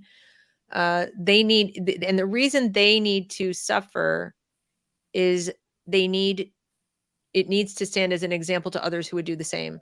We as a society This is where I will get, sort of society thing, it's not really collectivism, but I just think that if you want to remain a civilized society and you want to encourage peaceful coexistence and collaboration, you absolutely must punish those who strike out against that. You cannot allow them to be celebrated just for notoriety's sake or for celebrity or clicks or whatever. Like all the kids who put up videos of someone, beating somebody else up. You can't celebrate that. Propagating that kind of stuff over and over and over and over, and even to just go, look at this, look at this, look at this. That kind of attention, we shouldn't give it that kind of attention. We need to, punish those who destroy the values we hold dear and celebrate those who, uplift them. And we're doing the exact opposite right now. Yeah. And these kind of papers are part of the reason why. Critique critical theory, critique for its own sake, deconstructivism for its own sake. It encourages a kind of nihilistic anarchy that is not any kind of good anarchy. It's like the wrong kind, chaos. These are agents of chaos. The Joker would be proud. Yeah. No, it just encourages chaos. It encourages destruction. And I mean, for me, in the love of science, it just destroys science and scientific projects, the thing that I love so much as I do. So it's, yeah. But let us, shall we say, on a more positive note, let us see if we cannot find some things to do to help correct said situation and give some advice Let's that way do that. before we go wandering off back to our day-to-day lives. But I mean, for me, one of the main things that I've said is, it came up during the conversation, it's just like, you have to be teaching these principles and what they are to some degree to the next generation of whomever, scientists, lawyers, and what have you. So you understand why it's actually good and noble and beautiful. And yes, the history too, that people have done horrific things and people have done very good things. And history is more nuanced than, look, colonizer, they're evil. You have to be teaching those kinds of things. And, I say it to the STEM professors, is like, I do feel bad for a lot of the professors who are seeing this now, but it's also in part, why did you all just let it go that you didn't teach that to begin with? I still haven't gotten a good example. I still haven't gotten a good reason for that. Why have STEM professors not stood up and taught why these principles are so good? That's right. We do a very bad job of selling reality. We really do. It's selling our principles, selling the philosophy that led to the Enlightenment. We've done an absolutely abysmal job of it. And I think it may have something to do with the fact that our dominant system of education in the West has been run by the government, who has a conflict of interest, always has it from its outset. And I also think it has to do with the fact that we have conflicting wants. In other words, the desire to beat back some of the vicissitudes of life, like death, illness, hunger, all those things, can, if it's not done right, can lead people to want to hide from reality altogether, or believe that you can prevent all instances of sickness, hunger, poverty, etc., and that the fact that you haven't done that means that you've failed and people can't deal with it, so they want to rewrite. Reality is the bad guy. I don't know, but it strikes me as a kind of mass mental illness. It takes a measure of strength, not just physical strength, but emotional strength, moral courage, to look at the world and say, yep, can't control it. I can try to modify things. I can try to improve my chances. I can, attempt to even the odds a little bit more in certain areas. But ultimately, it's going to have its say. It's going to have its way with me. Yeah. I cannot stop death. And so while we've had so many discoveries in science pursuing the ways of staying healthy, staying alive longer, and all the kind of surviving and all that, it can, if we don't have a philosophical grounding in terms of why we do that and what the limitations are. And that's where religion does come in, and especially Judeo-Christian religion, of keeping your lid up, keeping your little kippah on your head. That like, you end here. There are limits to what you can do. Your limits. Don't forget, you're not in charge. Now, people who are religious would say God's in charge. I respect that, because I say I'm not in charge.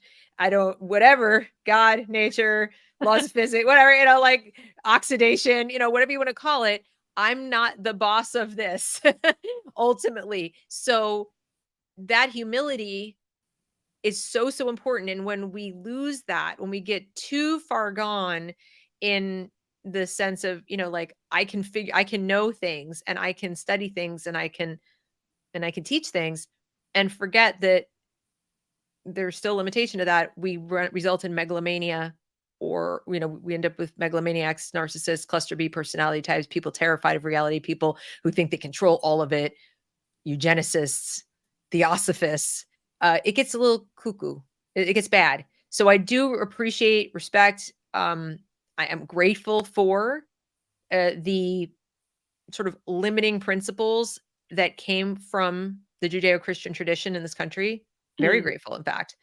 And I'm not in a big hurry to do away with them.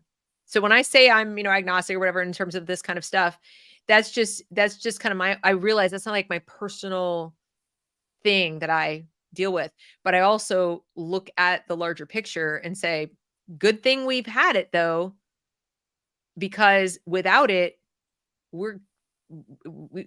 I don't know. You have to, and that's not to say there aren't other philosophies that could be self-limited. Look, Ayn Rand was perfectly capable of saying human beings are not, stuff's going to happen. Reality wins. A is A. Did not have a megalomania. People think she's a little weird, but she wasn't a megalomaniac. So I think you can do that without religion. I just think most people don't. I think most people don't. I think most people don't think objectively and aren't going to read philosophy like that. And so it was very helpful. Yeah. Still very helpful. Yeah.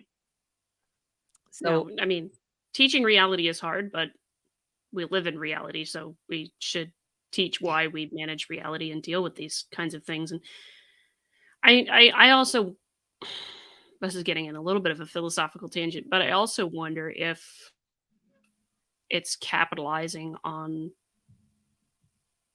a lack of purpose. So, like, Aristotle wrote about telos, the idea of ultimate purpose. And when writing for humans, he thought ultimate purpose was eudaimonia, which in its simplistic translation is happiness. But that's not what he meant. He meant really purpose, fulfillment, having something that you were doing in your life that's meaningful. And I do question whether or not we're basically trying to create a purpose for a younger generation, because you haven't taught them at all a little bit about, okay, maybe purpose is just having a family. It's a really simple thing of being a good parent. yeah. It could be, other than the change the world mentality. But now, with the education system being what it is, being telling kids, no, you have to go change the world. You have to change the world. You have to be an activist. That is your purpose. No. What if it's No, not? you What if that don't. actually doesn't make somebody very happy? No, Because that's terrible to say to a child. I mean, all this focus on identity, I think it would be better to focus on purpose, but not to top down say, have one, have one. I think I grew up with that pressure. I grew up with the pressure of, like, you must be doing something important. yeah, Have a purpose, not just, well, what if my purpose is I want to be a mom and I want to have kids, and like, why is that such a bad thing? So I don't think that we should, I think if we taught humility, we talk about teaching empathy. You can't teach empathy, you have to model it. But I think you can teach humility.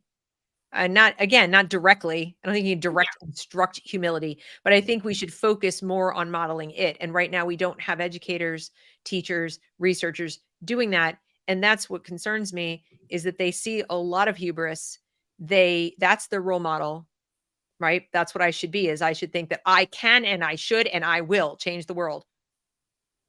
So, and what if I don't let you? yeah. And what if I And say what if it no? makes you extremely unhappy because you're told to change the world because the world's awful, but things don't change? Right. It makes you very unfulfilled and very unhappy. You Very can't much. control everything around you, and I think we forget that.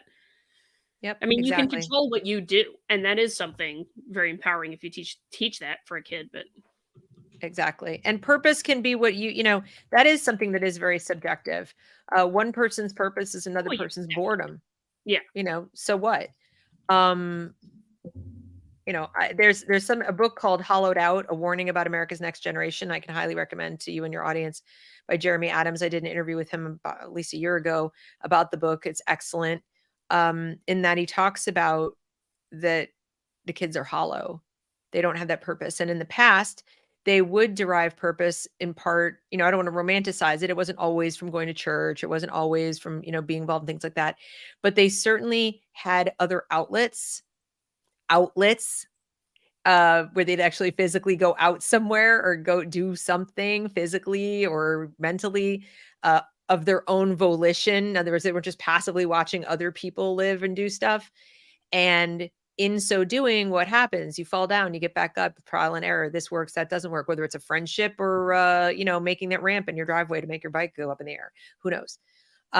And those things provided purpose. Now they just sit in front of screens and they don't have any of it. And their parents are not modeling it either.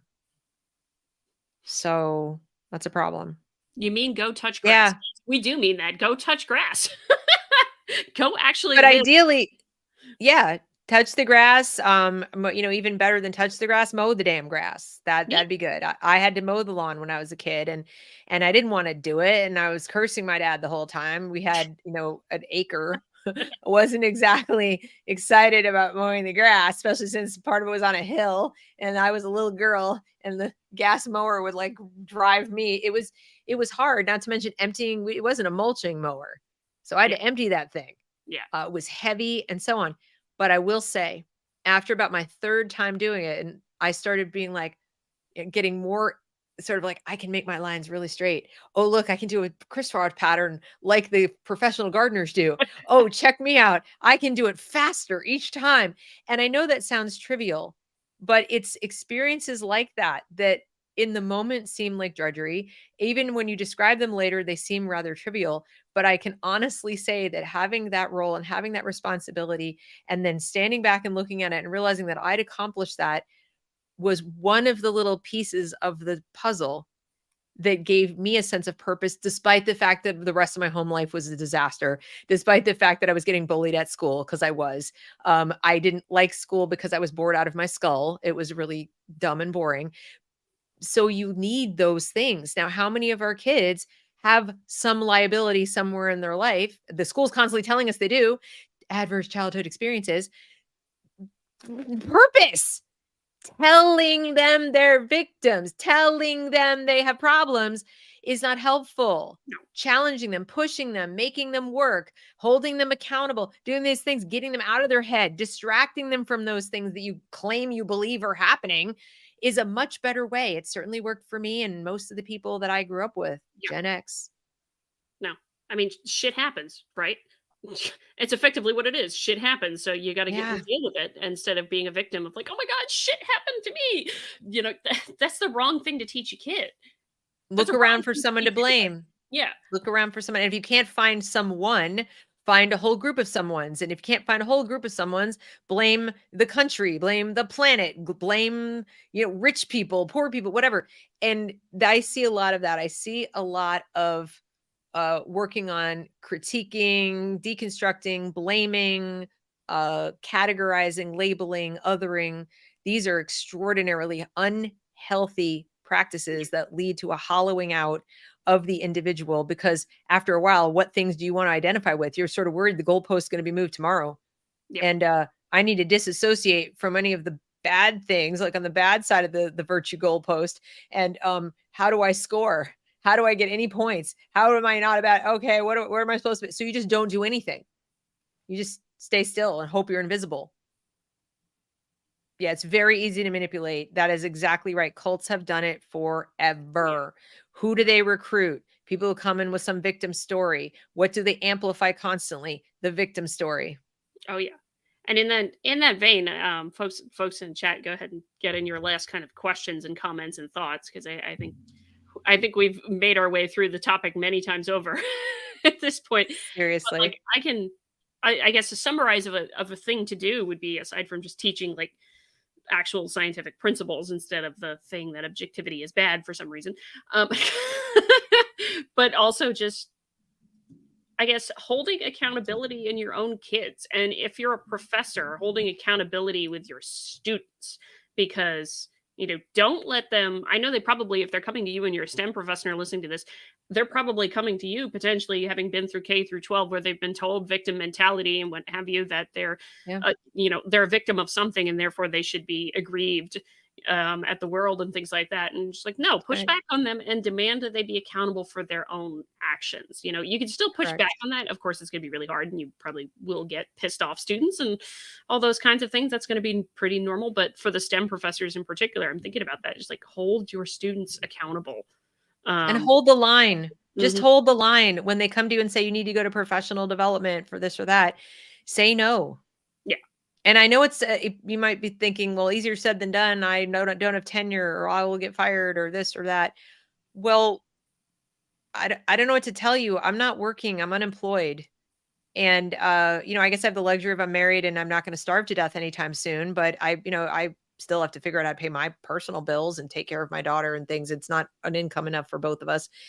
But it's, you know, I'd rather do that. I'd rather figure it out and find my District 12 way of, building something behind the scenes, than to play footsie with fascists Yeah. and to pretend that this isn't going to be worse for me and mine and everything that I hold dear, if I go along with it.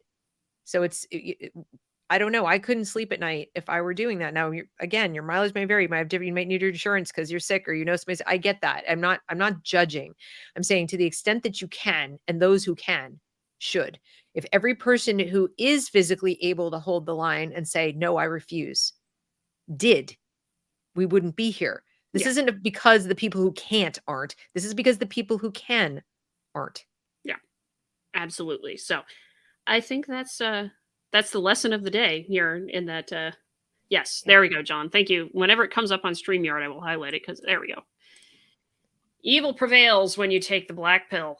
Indeed, it does. You have to be hopeful, and I am hopeful because I mean I've heard Jordan Peterson say, "Well, this is going to wreck STEM before you know it." I'm like, no, I've actually seen a lot of STEM professors being like, "What the f is this?" and being like, Well, "No, and remember too, the people doing this want you to feel that way. They want the reaction is the action. They want you to give up or rebel prematurely in a violent way so they can crack down in a violent way with no." And justification. So that is, that's there's a great way to say it, Deb. In that one of the best ways to just push back on this nonsense is to keep doing what we love to do in teaching and in science and what have you, and not incorporate some of the crazier things. You don't bend and that's give right. into that, but you keep doing what you love to do.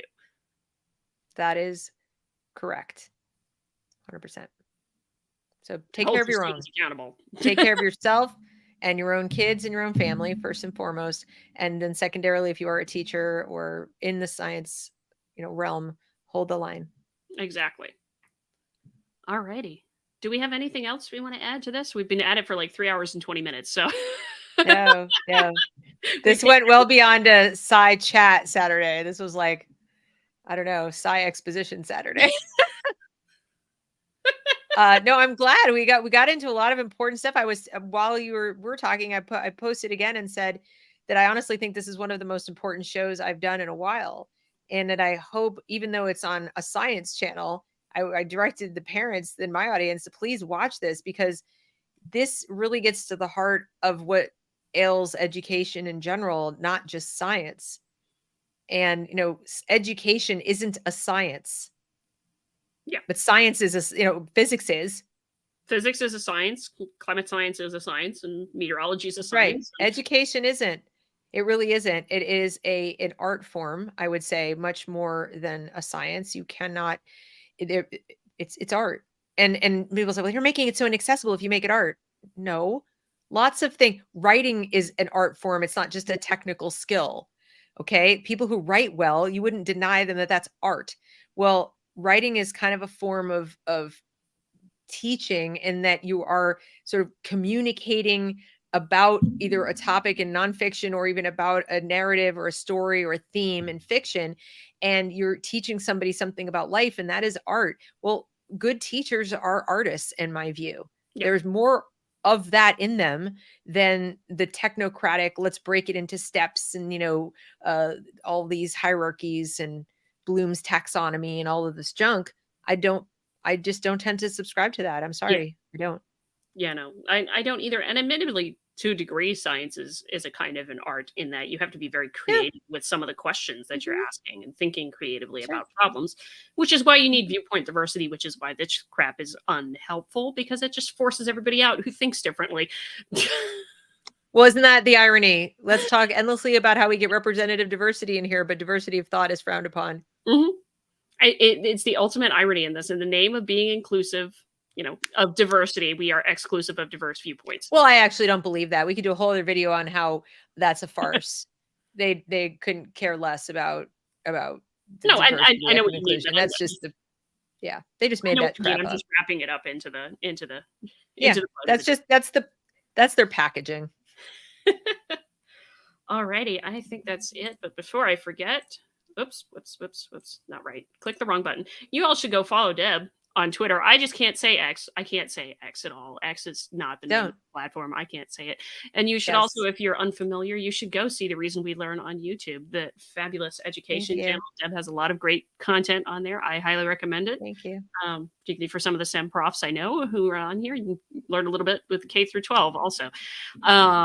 So yeah, I think that's it. And we thank you all for coming along. Oh, I pronounce X as Twitter and tweet. Okay. I noticed that. There we go. I think that's it for now. Thank you guys for coming along for SciChat Saturday. Oh, and don't forget, if you're not a member of Woke Screen yet, become a member of Woke Screen. And if you use the name of this channel, Shio Sophia, you will get 10% off of your membership. So I would go do that because it's a fun place. You got games night coming up again soon. That ought to be a blast. And all of us, all of us getting in there. Cannot wait.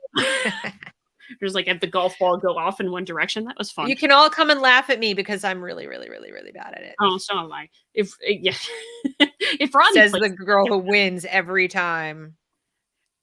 thank you so much for coming us here. We appreciate it. If you like the content here, feel come back and subscribe to the channel. I try to do SciChat Saturday monthly with guests on. Of course, there's regular content during the week. And Rogue Journal Club, I'm recording another Rogue Journal Club tomorrow, and we'll have actually a guest on the next Rogue Journal Club. Mr. Kieran White, the founder of Woke Screen, will be joining us to digest an article that I think the first part of the title is The Cult of Greta Thunberg. So we're actually going to be getting into some of that. It's going to be an interesting That's funny. Yeah. Interesting podcast. Thank you all so much. We really appreciate it. Until next time, I hope you all stay curious.